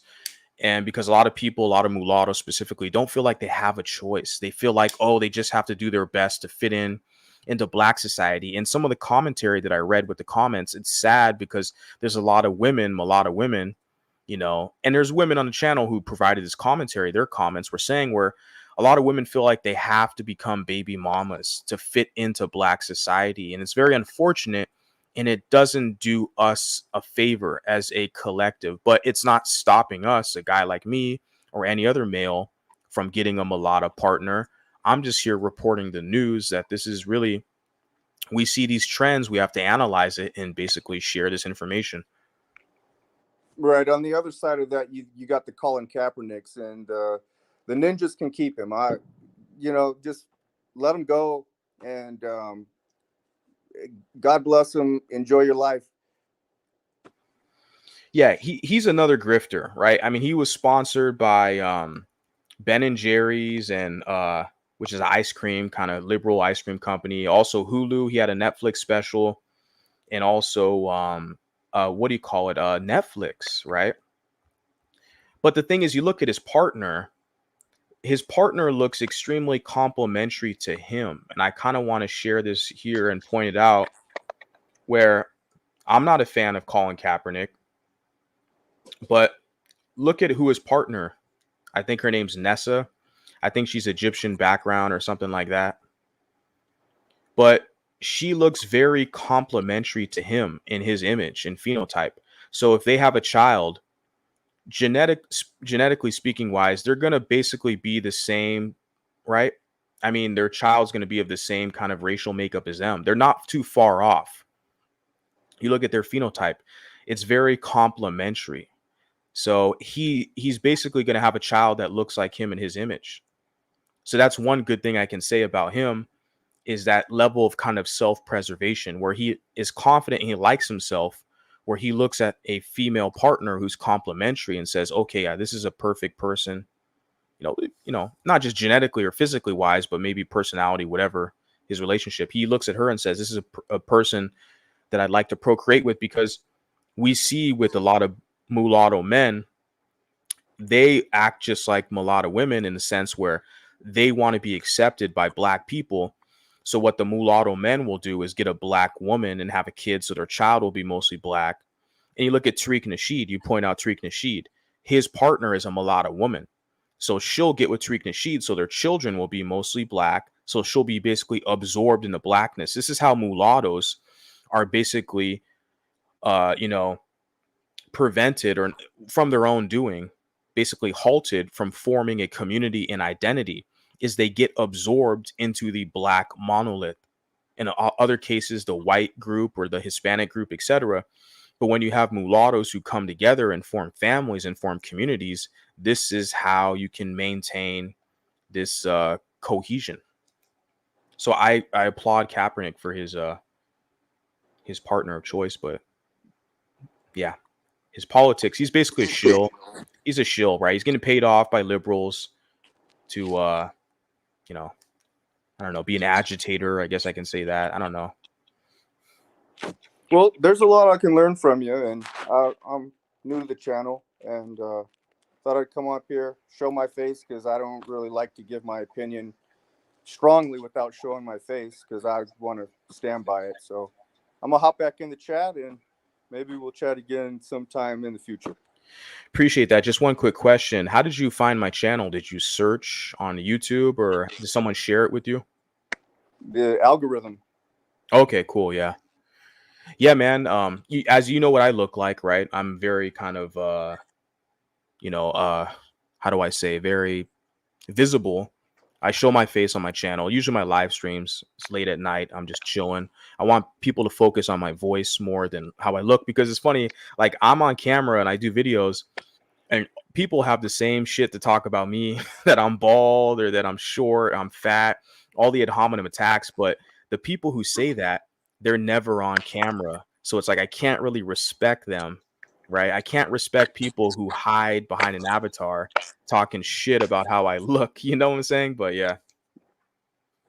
All right. Well, I love you. God bless you. And I'll probably end up talking to you again sometime in the future. I'm going to hop back in the chat. Cool, man. Appreciate you hopping up on here. Yeah, keep in touch.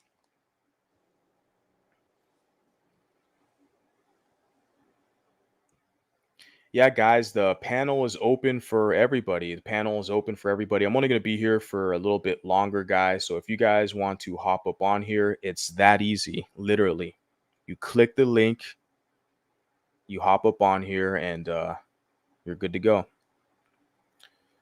So Celine went on a cruise. That's what you're saying. Yeah. We say, let me go to right here. It says, today I just saw a black woman in a couple video of black men saying the first beginnings of the planet were dark-skinned, bluish colored people, that everyone else is a mutation of them or Neanderthals. It sounds like that's like black supremacy stuff. Yeah. They're basically in the video trying to make lighter skinned people feel bad because they're not authentic and black and dark skin. And I don't get, the lighter skinned people, whatever, man, they hang out in those circles where they're clearly being mocked. I don't get it. Like, for me, my whole thing is I just want to create my own shit. And people can say whatever the hell they want. It's an echo chamber, trauma bonding, echo chamber. I don't care. My whole thing is I wanted to create my own, because I didn't see it out here. I saw a lot of the mulatto women or mixed women on Instagram, who are galvanizing their discussions about their hair, their unique mixed hair, which is the best hair, in my opinion. And so I saw them doing that. I was like, well, what are the guys? What are the men? Like, we need the male voice with this kind of mulatto consciousness. And I didn't see it out here. So I was like, I have to create a channel. I have to create some type of social media to give people a voice. And so here we are. Okay. Nick also said he's attracted to all women, but he's a virgin and wants white kids and wants to wait until marriage so he doesn't bother, which was strange to say all that. Yeah, he's on Fresh and Fit. He's on Fresh and Fit. This white supremacist who's against race mixing, he's a virgin who wants to wait for a white partner. He's on Fresh and Fit. Fresh, what was the guy? Fresh is like a Bantu guy he's from Barbados, right? Fresh. And then what about Fit? Myron Gaines. Fit. What is he? He's like half Sudanese, half black, and half Arab, right? So, so this fucking white nationalist guy who's against race mixing is going to be next to a guy who's mixed race, Myron Gaines, Fit. And then, that's why I'm saying it's all a grift, man. Like the white nationalists have jumped in the whole grifter sphere to make money off the incel market. That's what you see with Nick Fuentes. He's against race mixing, but he's with all these blacks and Just Pearly Things, who has a black partner, and Nick Fuentes is getting paid by Kanye West. And the reason why I'm saying that, Nick Fuentes, look, he's basically a non-factor. He's a young guy. He's very articulate. Okay. He has a strong sense of the English language, his vocabulary. But it's like he's just another shill. Like, he'll get paid off. He's a media personality. He'll get paid off by Kanye and all the other pro race mixers, and they'll pay him off. So all his morals and ethics go out the window as long as you're paying him money. As long as he keeps trying to trick white people to find a scapegoat, it's the Jewish people who are against you. It's the Jewish people. They're undermining you, right? Nick Fuentes has black admixture. He revealed it. Yeah, I don't know. It's sad because black women have allowed black men to treat them terribly for centuries without any consequences. Okay, salute for one crew. I don't know. You're going to have to expand upon that. Okay? Because that seems like you are a black woman. And that statement there sounds like some divester shit.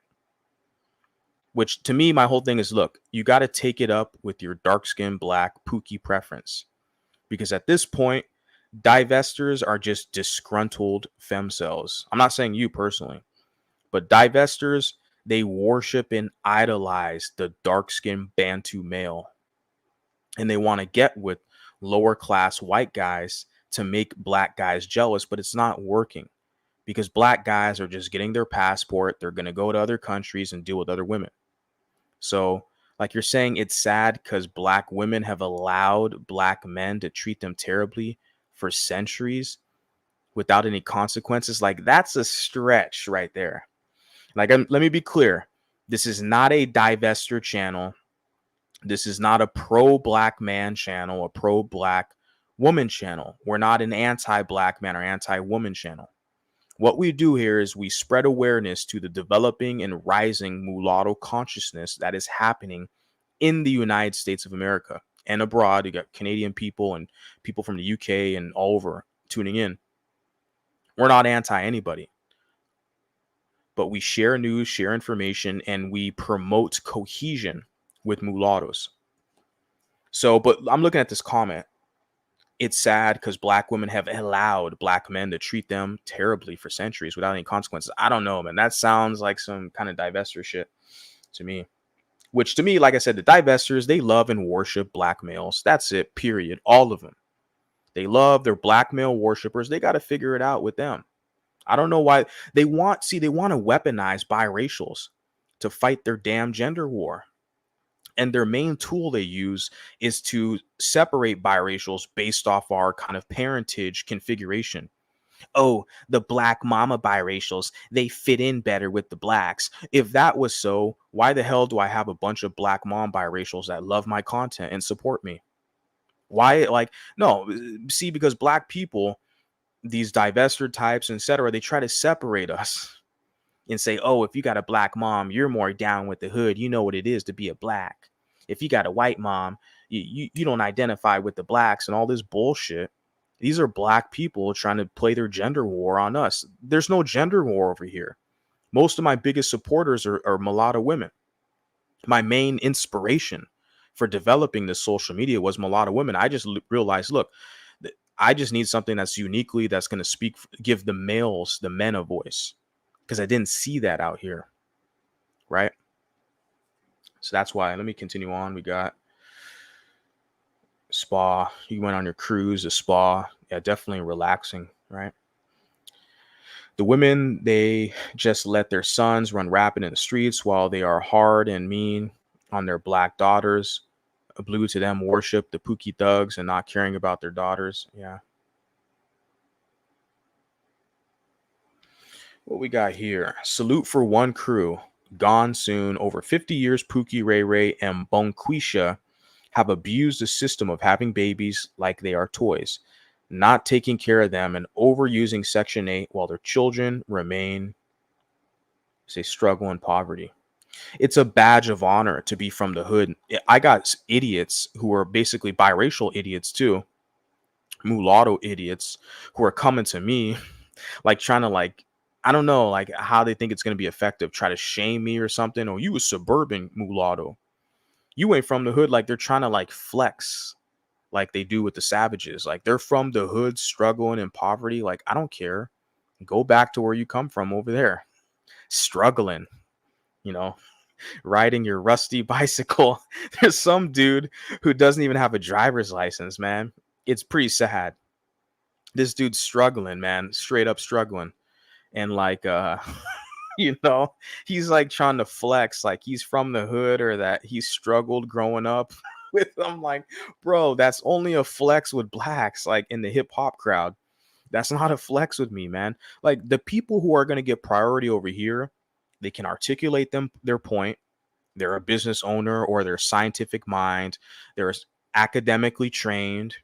Okay, whatever. If they like to read books or whatever, if they can provide some type of service, they can use their hands, they can work like someone who provides to society, regardless of their race or whatever. I don't care.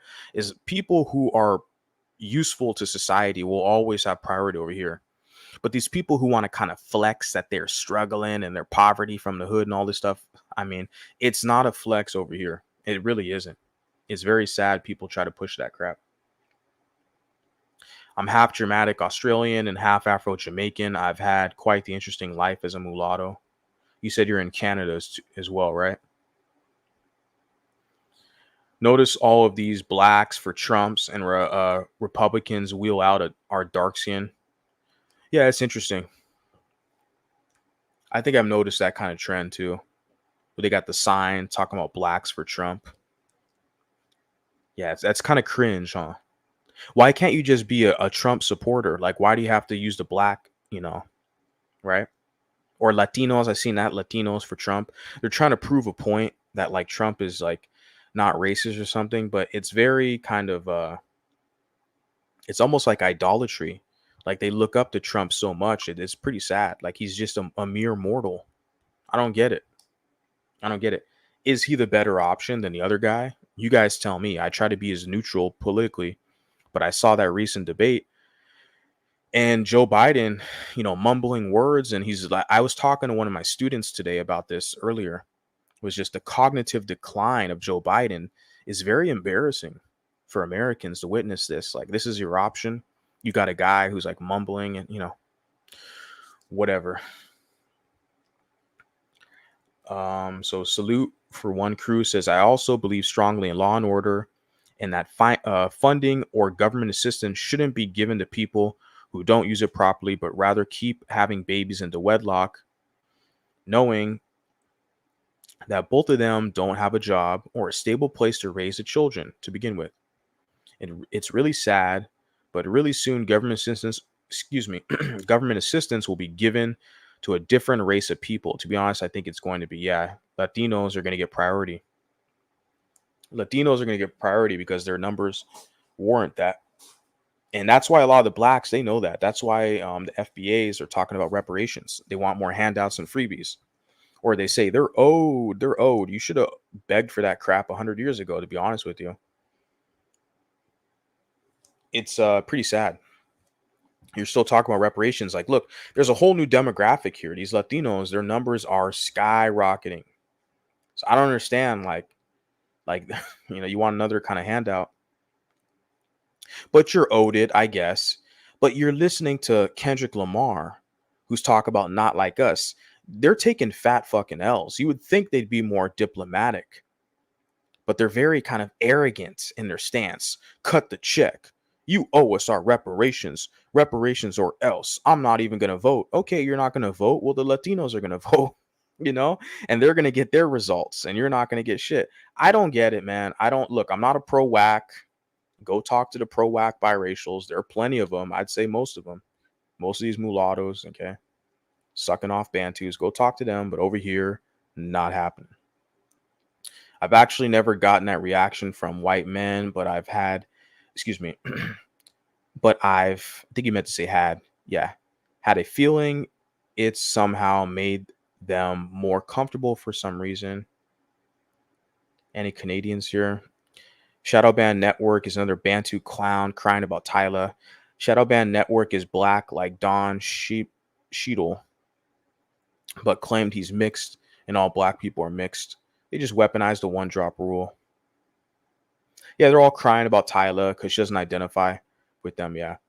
If Tyler was just a random lady working at a gas station or grocery store, they wouldn't care. But because she's a prominent kind of social figure, she's a young lady too, and she's all over the media, they want her to identify with them, right? The more famous you become, the more influential you become, the more they want to kind of remind you that you're a black like them, right? The more successful you become. That's how they operate. Residents want homeless people out of their houses and stores. In LA, most liberals are oversensitive people. Most liberals are black as well. Well, I don't know. The liberals are white. You're in California. I'm from California, in LA area. I'm from Orange County, and no, the blacks, they basically serve the white liberals out there. So, you know, yeah, the black liberal. There's always some white who's telling them what to do. That's how it works. And on the Republican side as well. Let's be clear here. I love for the government to collect status on biracial people. That's why we need classification. That's why shout out to the colored people of South Africa, which I do promote them and I really like them because they're way ahead of us because they have a culture for sure, colored, but they also have a racial classification. We can develop statistics and data to basically analyze where their position is in society and where they need basically more support in and resources in, right? Now they have struggles in their country in South Africa with employment, but that's across the board though, from my understanding.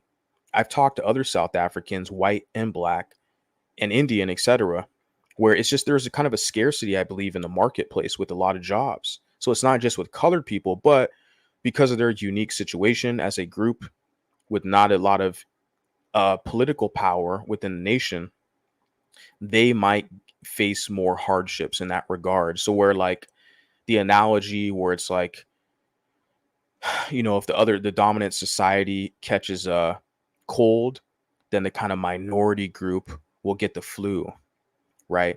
So maybe a lot of South Africans, regardless of race, are struggling with kind of employment options, but South African coloreds might have a more challenging time there. So that's kind of their plight right now. But they have the data to suggest that, and they're way ahead of us. I feel like we face a lot of workplace discrimination. Talking about mulattoes here in America, we face a ton of workplace discrimination depending on whatever industry or sphere of influence we're involved in.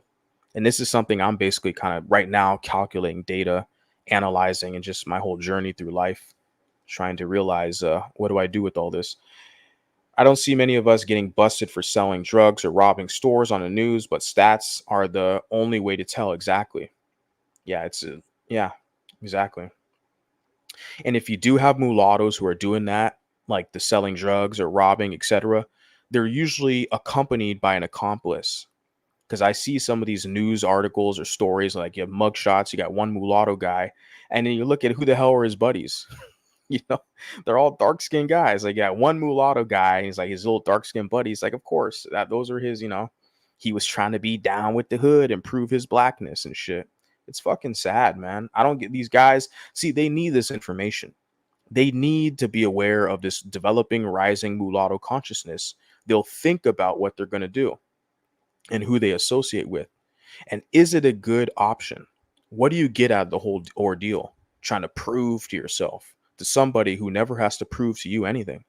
They don't have to prove their loyalty to you, but you have to do it to them. I'm trying to get mulattoes to understand that is not a healthy way to function in society, where it's not reciprocal, where you're giving into something that's not giving you back. There's no return. It just doesn't make sense. When white guys ask what I am, I say white dad, black mom, and they're like, oh yeah, with the big smile. I'm like, what the F? Reversed, who knows? Yeah, I don't know. Charleston White is crazy, but he spoke the truth about Kendrick's concert. I got to catch on to that. If you can DM me, DC, I appreciate that. You could send me a message or email me, whatever, or put a comment on this video. Send me that clip because I'll check it out. Black people soon will probably go back into slavery in LA. It is the land of interracial love. LA is about to be in an asylum since they want to ban homeless in the streets. Yeah, that's crazy. Black women like this. I've literally seen whites speak about this. White men say that black women, black mom, white dad are the smarter ones. Then white women say the black moms aren't as good. It has little to do with mulattoes and all to do with their own ego. Yeah, they weaponize their children against the other gender, right? And because a lot of the white men are upset because they see a lot of white women who have a lot of power in these Western nations, and they see a lot of white women who are basically creating mutiny against white men. They're competing for power. So a lot of these white women are going to, purposely create mulatto offspring. And a lot of white men look at that as being basically a like mutiny to them. And so they're going to compete. So they're going to look at the individual with the white dad, black mom, be like, "Oh, you're smarter," and stuff like that. Yeah, we get it. We get it. We already know what's going on. It's these monoracial groups weaponizing these mulattoes, right, to serve their benefit. Okay, I don't serve black males, black females. I don't serve white males, white females. I serve the growing mulatto consciousness, the mulattoes who are trying to find a home, who want a sense of community. These are the people that I serve. Okay. Unapologetically, I might add as well. Black women are more interested that I have a white dad, black mom, but they're never sexually interested in me. It's black men that give me the cut eye usually. Not always, of course, but mostly. Interesting comments you guys got here. Let's see. Kind of want to speed things up. Almost at the 2-hour mark. The link is dropped, but nobody's joining in. Shout out to the cat, Patriots for Christ, who jumped up here. Appreciate that. Takes some guts, Says whites shame mulattoes back then for having a black mother. If you notice, anytime more mulattoes have black moms or white moms, that's the mulattoes that are bashed. So 1950s, more black mothers today. Interesting.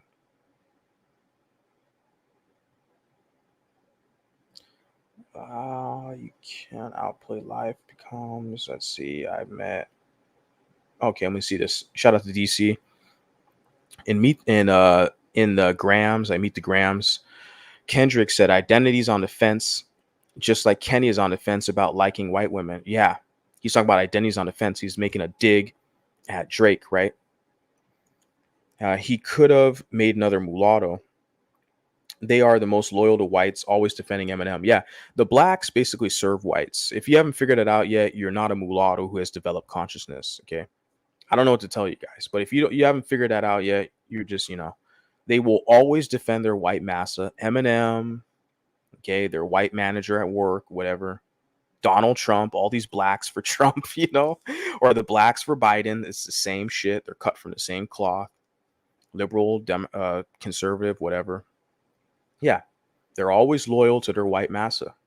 And they have an issue with you, the mulatto, because you have a choice. And I'm telling these mulattoes, giving them a choice to why not choose self-preservation? Why not have pride in who you are and embracing your own entity of being mulatto? Break away from this binary nature of being split and fuse and be one and be mulatto. We're not going anywhere.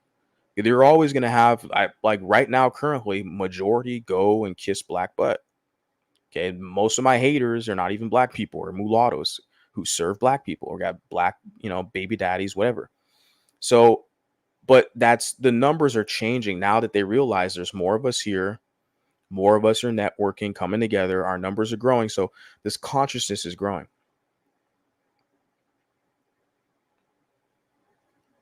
It's annoying when people try to talk black. It's so fake. Yeah. Yeah, it's pretty cringe. Yeah. I love my white mother. I just don't agree with her politics. Yeah. Yeah, my mom is I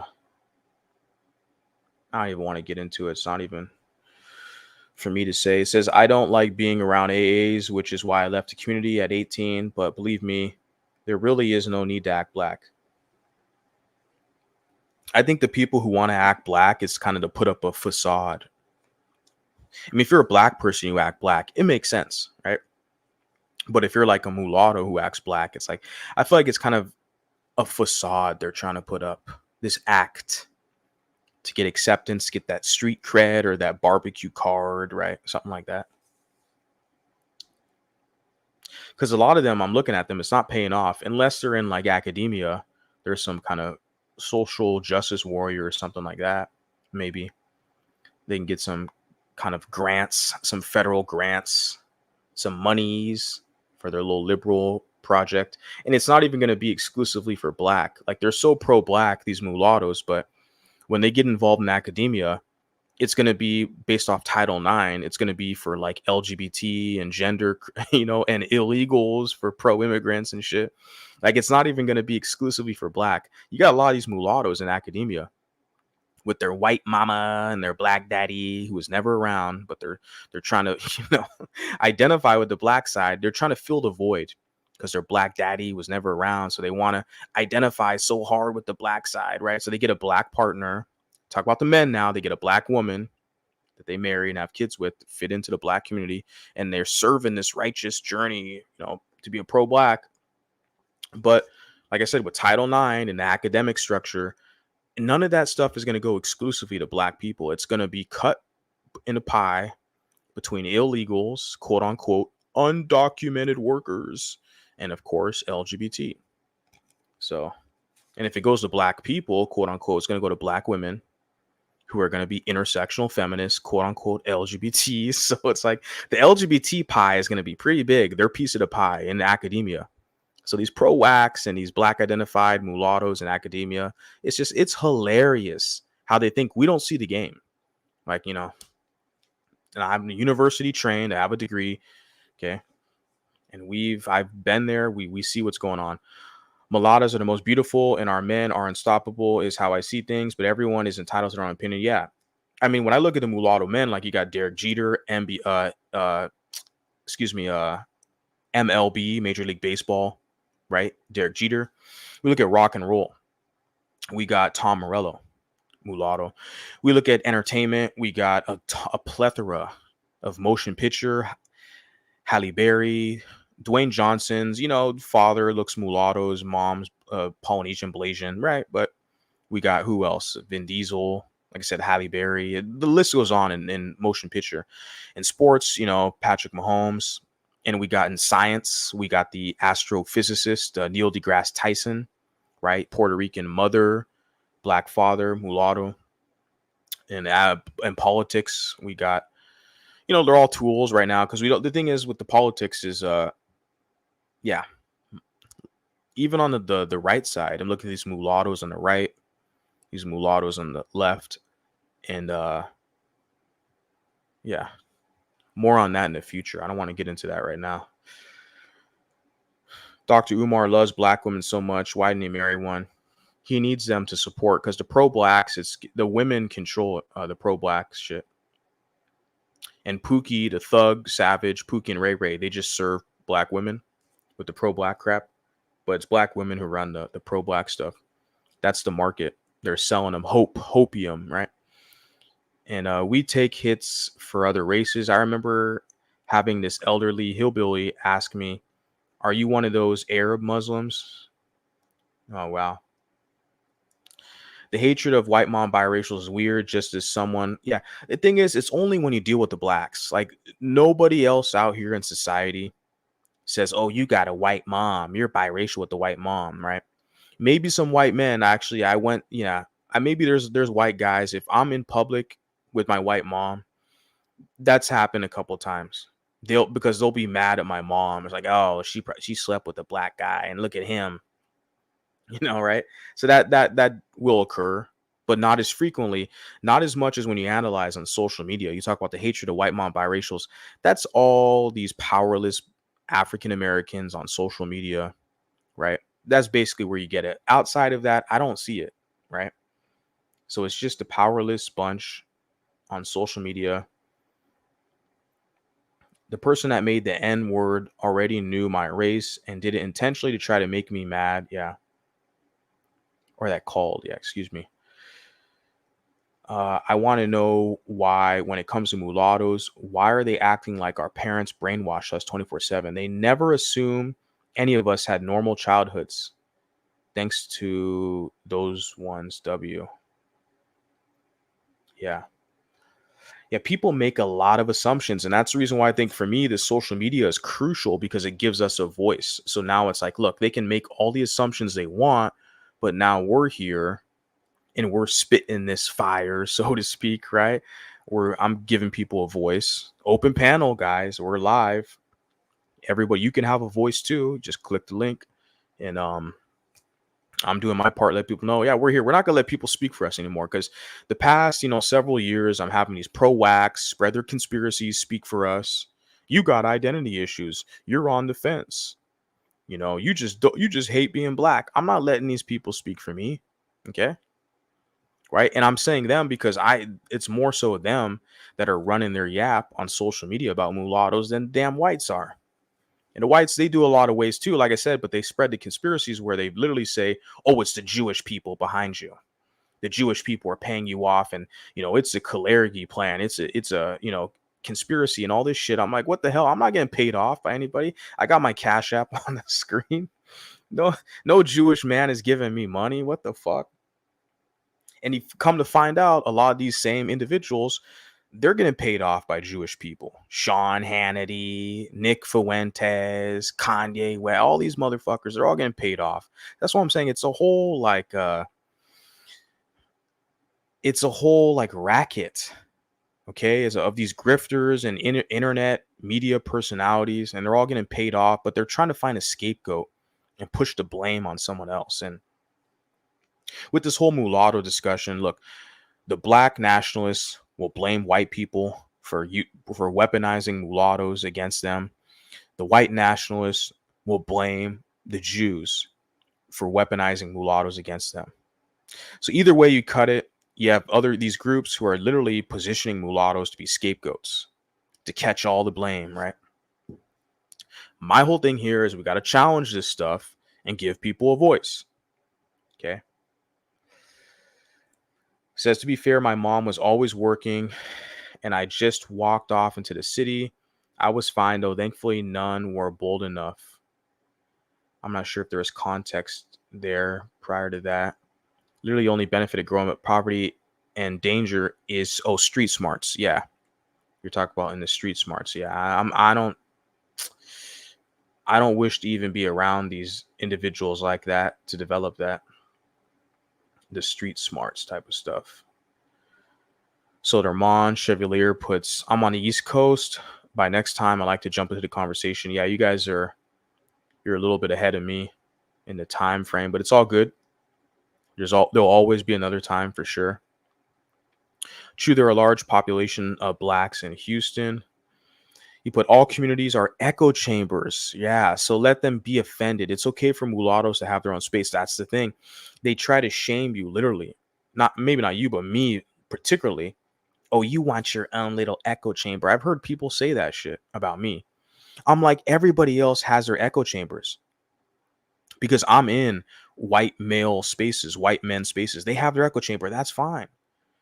I'm in black male spaces. They have their echo chamber. That's fine. Black women have their echo chamber. Every race and ethnic group and gender identity, etc. Everybody has their own echo chambers. But see, they only have a problem now that mulattoes have the fucking microphone. People do not want you to have personhood and to practice autonomy. I'm serious. And my whole thing is when I'm in these other spaces, white male or black male, whatever, like my whole thing is I realize, look, the mulattoes got to have our own shit. We got to have our own space. And we do now. I mean, we have, this is it now. We have it. But now we have to preserve it and help continue it so it can build. But yeah, it's like people still try to push this kind of shaming language about an echo chamber. It's like nothing's balanced out here in the world. My whole position is to try to create some balance, especially the unique challenge of being mulatto. Some people will say Afropean, Euro-Afric, balancing the European and African, balancing both of these identities, culture, heritage, etc. And for us to be our own, we have to be our own parents. And for those of us who are first generation biracial, who have a black parent, white parent, it's incredibly challenging to do that. It's based on our environment, how we were raised. But if we are literally the stewards, the guardians, if we are, our own parents, we'll have a better job at doing that because our children can identify with us. They're in our image. They look like us. We can pass down our teachings, our history. And I'm not saying I have all the answers, guys. I'm just metaphorically, I'm speaking this into existence. This is something that we can do. We have everything at our disposal. We can do this. Nick and Tariq called that Sneeko guy a mutt.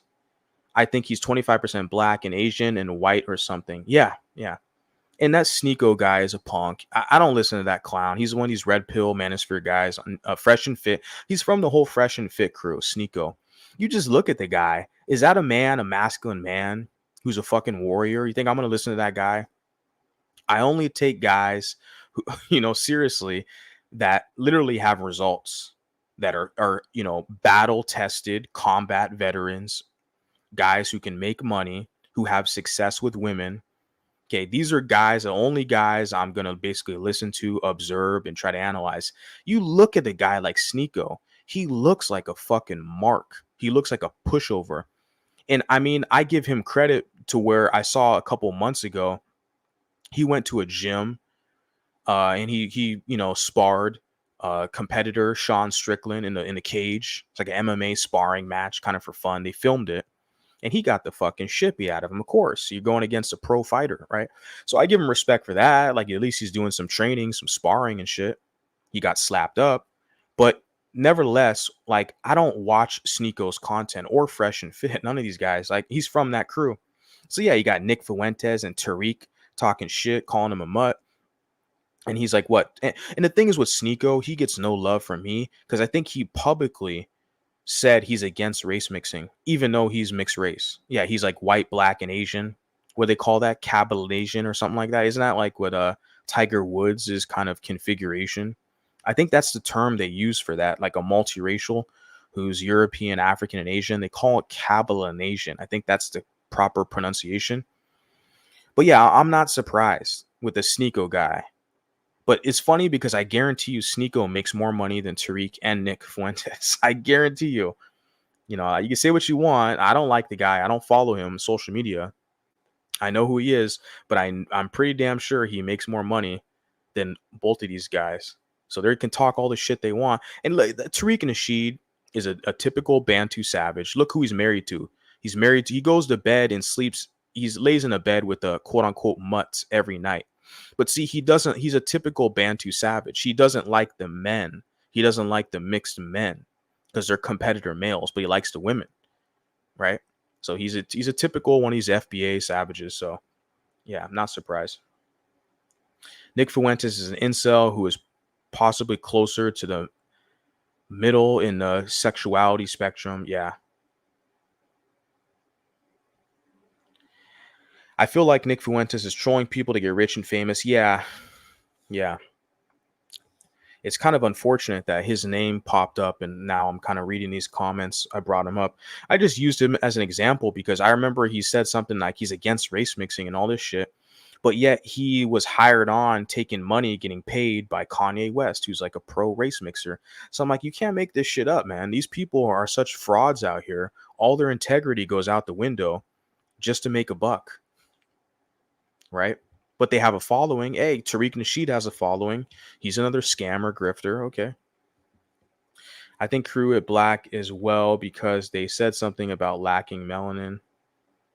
Only Black Americans say that. Oh, lacking melanin. Allowed. How can they stop it?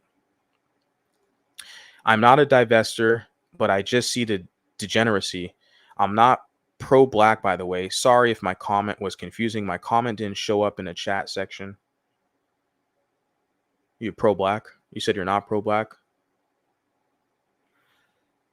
I think the Mother Earth Eve Gene queens don't need our help. Yeah, because they're so special, right? They got Sexy Red and Greg the Stallion as their spokespersons, so they should be good. And they got gay black men. That's another thing about the pro black women crowd. They got gay black men who are their staunch kind of soldiers and advocates, right? That's another thing, man. Right? You think you get the pro black women, but they got their black gays who are down for the sisterhood. They're gonna be their number one fucking soldiers out here. What were you trying to say? Salute for one crew. If it came off confusing, clarify so we understand.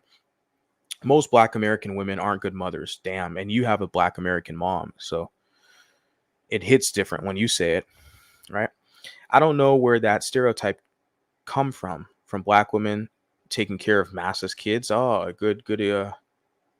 Yeah, you're on to something there. Yeah. You don't have to fight as a biracial. It respects your identity as a mixed person. I'm not caping for the Black community either. I was just pointing out how Black women should not let Black men get away with treating them badly. Sorry, I didn't know if my comment came off in a bad way. It had nothing to do with biracials. Well, because Black people weaponize biracials to fight their gender war. That's why I took it the context for how it was, because it smelled like some divester crap. Where what they do is they try to say, oh, the biracials with Black moms, they're special. They know what it's like to struggle with the Blacks. And the biracials with the white moms, they're from the suburbs. Their white mama's racist and taught them that, so like they're trying to find tools to help their community out. I'm sorry, man. You people owe us. It's not the other way around. That's the whole thing. Like, I don't get it. And you don't have to owe me. Just whatever. Bye. I don't care, but there's no freebies. Like the whole gender war stuff, it's not my business. This is not a dating channel. I don't do relationship stuff over here. I don't do celebrity gossip over here. Okay. This is social and politically focused content here. Like I said, the number one agenda is to give people a voice, but I'm not giving voice to the divestors and Black manosphere gender war bullshit. Okay. Trying to have biracials fight your battle for you. In the end, they wish they lived in the suburbs among clean amenities. I know. They're not fooling anybody. These from the hood boogers who struggled in the hood, they know damn well they wish they lived in a clean neighborhood. Not they can just go to the public park or go wherever and be safe. Like when I was a kid, man, yeah, just go anywhere. Even now, I just run around everywhere in my neighborhood. Like, I don't get it. I don't get like this struggling in the hood shit. I don't understand this, man. That's only a flex with savages. Nobody else in civilized society gives a damn about your little minute struggle in your little community. Nobody cares. You're not special because you struggled. It's strange that representatives of the culture of poverty display classist behavior like that. There is no dignity in promoting struggle or glorifying hard times. Exactly. Right? Basically, reiterating what I just previously said. There's no dignity in promoting struggle in 2024. I just don't get it. Like, the struggle that I like to hear is like if someone worked hard to build their business, if someone struggled and worked hard to build a building, a structure, or their house or a farm or something that can produce results for generations to come. If they struggle to build something, but you got people who are struggling to build broken homes, bastard families, and generational poverty. They're struggling to recreate a cycle of dysfunction and generational poverty, and they want to act like that's a flex because they listen to Kendrick Lamar and Nipsey Hussle. They from the hood. It's like, you savages are fucking despicable. It's not a part of my culture. I don't embrace it. You can call it whatever you want, white supremacy, all this other stuff. I don't care. I don't want to struggle with bottom dwellers. I'm not interested in that. When I was saying lacking melanin, I was saying how this one content creator had made a video about darker skinned black women aging better than lighter skinned black women. And that, I don't know. I've seen some black women who've aged fine as fuck. I mean, I've seen several black women, and I think, yeah, we could say, I can be honest with you guys. Maybe on average, there's a lot of black women, if they stay in shape, they have a healthy kind of, skincare routine, etc., hygiene routine. I've seen a lot of black women who are older, 40s and 50s, and they're looking really good. They age really good. And I see a lot of mulattoes very similar like that as well. So, I mean, this whole, the lacking melanin, a darker skin one, if they age better, lighter skin ones, I don't know how you can measure that. It's kind of just like a general observation, right? There's no data to present that. But like I said, my own personal thing, I've seen a lot of black women who age pretty good, and mulattoes as well. So yeah, I'll just leave it at that. It's okay, crew. I think we are just had a misunderstanding. It says right here in a video, she was trying to shame her mixed daughter for her hair being too loose and hard to manage due to being greasy. It was messed up, and she was saying in the video I had to watch earlier. You said you sent me a video. As a biracial, I don't fight anymore.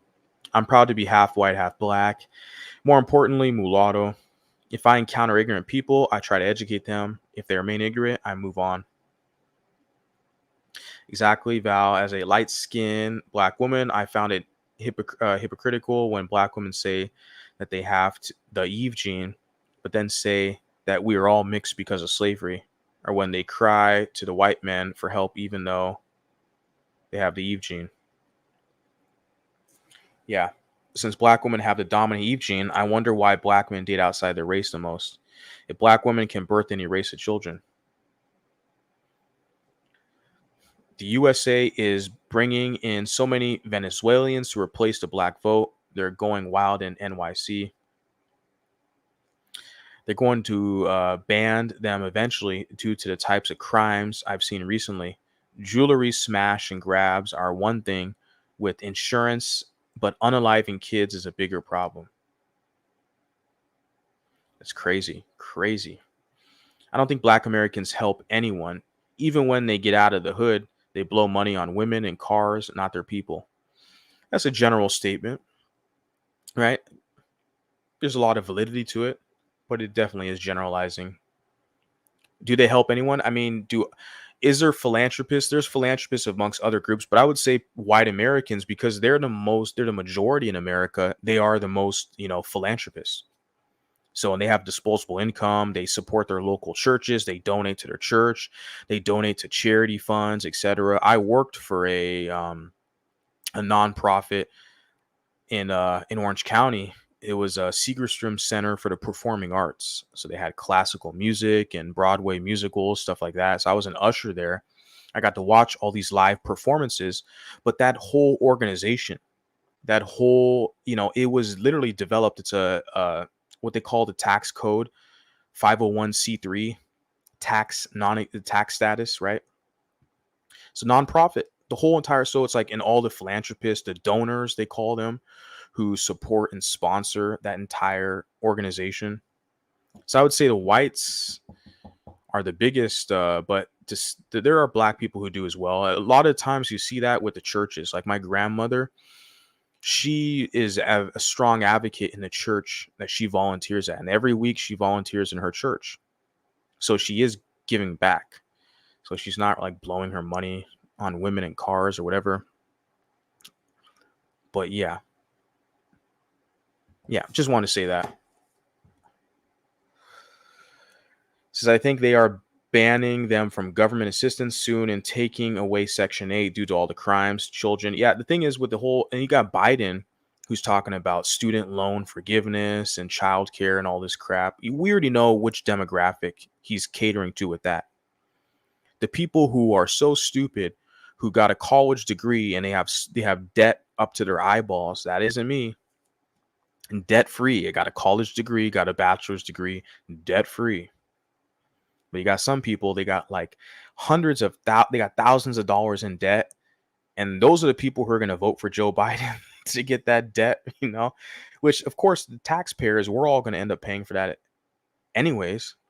They want us to pay for people and their stupid degrees, their fucking gender studies degrees or some black studies degree bullshit, right? There's no white studies degree, but they got a black studies degree, right? That's racist. It's racist, right? You guys have played the race card too much to where it has no validity in society and nobody cares. As long as I am within the confines of the community guidelines, I'm not overstepping it. It's all good and gravy. Or I'll just go to another platform. Fuck it. I'll take my audience to another platform. It's all good. My dad used to say black people are oversexed. The Democrats are replacing them and their voices won't matter anymore. Yeah, it's only a matter of time. Literally, we can say a decade. We can just say a decade. Yeah, we're in 2024. By 2035, yeah, it's only a matter of time. Okay. Yeah. So you got this Sleepy Joe caping for the Communitaw right now, but just mark my words. You got Gavin Newsom. They might replace Joe Biden with either Kamala Harris, but more likely Gavin Newsom. And even 10 years from now, they're going to be talking to the Hispanics and not the blacks, right?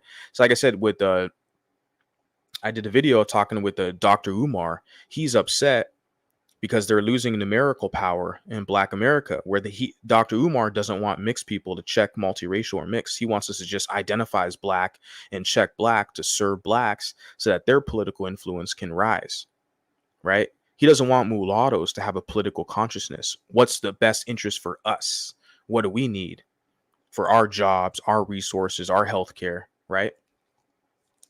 He wants us just to focus on the blacks, right? Dr. Umar, right? So he wants to weaponize the one drop rule to keep mulattoes as a subordinate class stuck underneath blacks. So he's mad because they know, like, if more of these multiracials identify as multiracial, these Hispanics, etc., these other groups, the political influence of Black America is dwindling. So you put meaning they slept around too much. You're talking about oversexed, yeah. I was on this channel one called Matrix Exposed, and she started disrespecting mixed men about them being watered down versions. Yeah, I think I've heard of that channel before, Matrix Exposed. Yeah, it's a black queen, right? It's one of these blacks. It's probably let me check out, see the channel. Just gonna look it up real quick. Matrix Exposed. I think I heard that channel before. I think it's like a black woman. Yeah, I know what you're talking about. I've seen this channel before. She's like one of these pro-whack divester women. Yeah, and she's gonna talk shit about the mixed men. Of course, talk shit. Of course, you're just a watered down version. Yeah. It's some masculine ass black queen. Yeah. She's one of these divester fuckers, just pro-whack divesters. They're all over the damn place. A lot of them are lesbians and femcels, anyways. The hell, and they got their own echo chamber. Hey, good for them. I don't care. My whole thing is when they come over here, I spot them out. Look, they want to weaponize the one drop rule. They want to try to trick the biracials with black moms that you're so accepted. The black queens over here, they'll accept you. Yeah, okay, yeah. Good luck. I don't see it really. Why are all these people listening to me, watching me? Clearly, they know that Blackistan doesn't have the answers for them. clearly. Patriots because the hood is their entire identity. Yes. Struggling in the hood, being from the hood, that is their culture, their identity. That's the culture they've managed to build in the USA. They're proud of that somehow. Yeah, that hood culture. That's literally their identity. Struggling in the hood. And they want you to struggle with them. When you're like, no, thank you. I'm not interested. I don't want to buy that product. They'll obsess. They'll try to, do everything they can to try to get you to come back to their little struggle spot. You got here. Remember when Biden said, if you don't vote for me, you ain't black? He used their own bullshit against them. Yeah. And they bought it because they have to. That's their white massa. When their white massa's talking, they shut the hell up and listen. They know their place. They just only get uppity with you mulattoes because a lot of you mulattoes put up with it, unfortunately. Okay. The ones who don't put up with their black bullshit, you're the racist and you're the white supremacist and you got issues, right? You put here, hey, Patriots for fire. If you don't mind me asking, but are you a Spanish speaking mulatto or how you say mulatto? I don't know. Don't know. Let's check this out. I'm going to mess up that pretty face. I remember this mixed girl, black identified, got her face sliced with a razor by a black girl over this black man. Jeez. You should probably put that in the more context and detail. I feel like that type of story is very triggering, but in a good way to where it will spread awareness of the seriousness of the matter. I feel like you should probably make a video about that and talk more about that story because there's a lot of other women who have witnessed several, similar traumatic events like that. There's a lady, her name is Abby NYC. She's an older mulatto woman on the East Coast. And I remember she didn't talk about it, but she put a couple comments that I saw like a year or over a year ago where she talked about that, or back in like the 80s, where there were literally black women in where she's from in New York who were like trying to attack mixed women and would try to use razors to like cut their hair, cut their face. Like, this is serious shit. And it happens to the men as well. I think Angel Ramirez referenced that as well, where there were some black guys he ran into in a liquor store who threatened to like cut his face or something. Like, so like this is real shit going on with you guys, we mulattoes. You got to tell these stories. We got to have these stories out here. So that's why I'm saying, like, I'm using this social media as a voice to give you guys a voice too. Because I didn't grow up with these savages like that. So I never experienced anything like that. But I'm looking at you guys, I'm analyzing this information. I'm like, holy shit. I'm so thankful I didn't grow up in these environments, because I'm looking at it right now. I'm like, wow. I'm seeing all the conspiracies they spread about mulattoes, all this Drake hate, all this mulatto hate. You not like us. Let me go dance for my white massa. You not like us. I'm seeing all this like anti-mulatto shit. It's like, damn, I didn't grow up around these people. But I know enough now to where it's like, yeah, we got to share these type of stories, because that's crazy. I've never understood the acting black thing. They associate negative stereotypes with acting black and are basically being racist to themselves by upholding negative stereotypes. Yeah, and there's good, positive black people that they could basically kind of, like replicate some mannerisms or behavior, right? But they don't do that. They usually go for like the bottom dweller types, which is very unfortunate. Mixed people will act more black than a black person. Exactly. That's the cringiest part about it. Mixed people will literally act more black than a black person. I mean, that is the cringiest shit ever, but it's really facts. It's very sad. They'll be the loudest and most obnoxious in the room to get attention. You think of this one like social justice warrior, kind of democratic shill. Her name is Angela Rye, with lettuce and potatoes or tomatoes on the side. Angela Rye, she's like a liberal from Seattle area. She's been on the Breakfast Club a zillion times. Her mulatto aesthetic. Both of her parents are mulatto. She's mulatto. But she's just a black. She'll tell you she's just a black, and she acts all ghetto and ratchet. and talks like that. And she has to kind of out black the blacks. And you look at her, it's like, baby girl, you're a mulatto. Like, you are literally like 50 to 60% European. You're not a black like that. But they have to act, they try so hard to be black. It's so cringe. The number of women of color, not just black, on TikTok that talk about white women is insane. Yeah. Yeah, they do a lot of that over on TikTok, huh? Who cares about white women this much? Some have full channels. There is this weird mulatto girl called White Woman Whisper. Interesting. Hey everyone, I'm going to bed now. I was wondering, speaking to you all. Thank you. Yeah, I appreciate you hopping up here. You got right here. We're already about 2 hours, almost 30 minutes into this. So let me see if I can kind of finish up. Over the past years, I realized how annoying, suffocating these monoracial communities are. It depends which community you're in, right?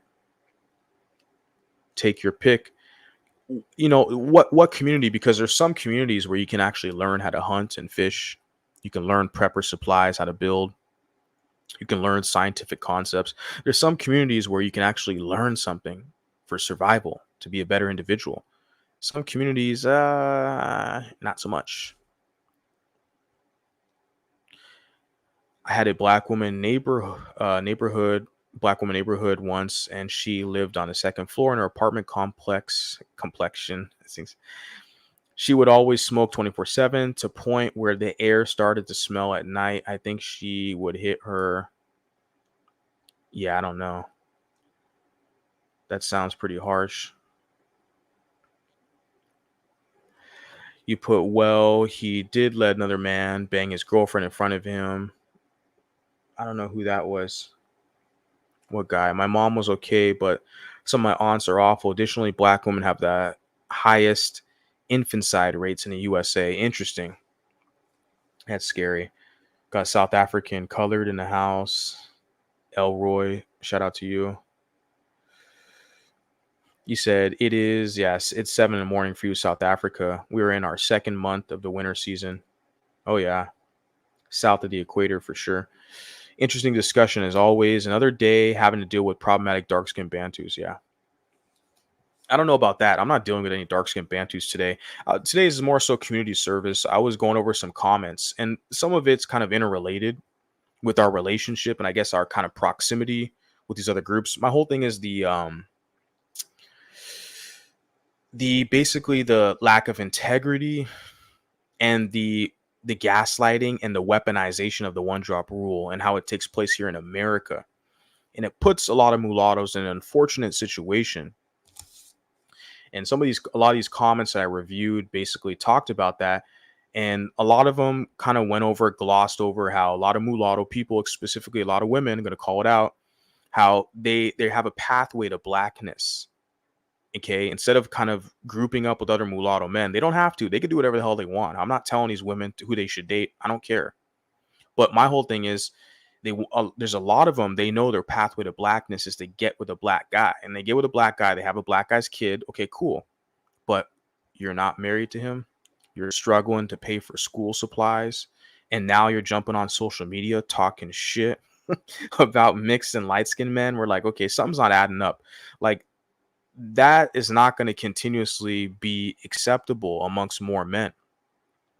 The more guys are going to get a voice, they're going to you can't call every man out here a fucking incel. When pussy is cheaper than it's ever been, it's more easily accessible than it's ever been in humanity. Okay, you can't just use that type of kind of shaming tactic. You can't call every guy an incel, right? They're going to call guys that are getting pussy incels. That's how bad it is now. But that's one of their main things. Like, look, we got to call a spade a spade.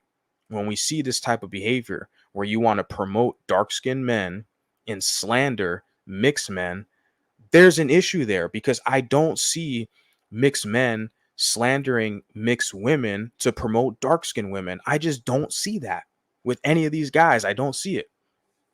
All I do on my social media is promote mulatto women. And I think a lot of it has to do with my positive experiences with mulatto women. And of course, my sister, who is definitely an inspiration of mine. And there's other factors as well. Like, most of my experiences have been very positive. But I see just this trend on social media where people feel like their pathway to blackness is to have a bastard kid by a black man and slander mulatto men. We're like, the more of us that get a voice, like we're gonna start calling it out, right? And like I said, you can't call everybody an incel now. Okay, you can, I guess, if that works for you, but it's not really gonna hold a lot of water. It's not gonna hold a lot of weight, I should say. But no, that's what we were talking about with the whole Bantu thing. Is how yeah, always a competition with them. The way they bully any non black woman on social media is insane. In the black community, the less you've struggled, the more you're looked down upon. Yes. If you want to be accepted in the AA community, you have to be a piece of shit, degenerate fucking savage. That's just pure as day. You have to struggle, be a savage piece of fucking shit, degenerate, if you want to be accepted by them.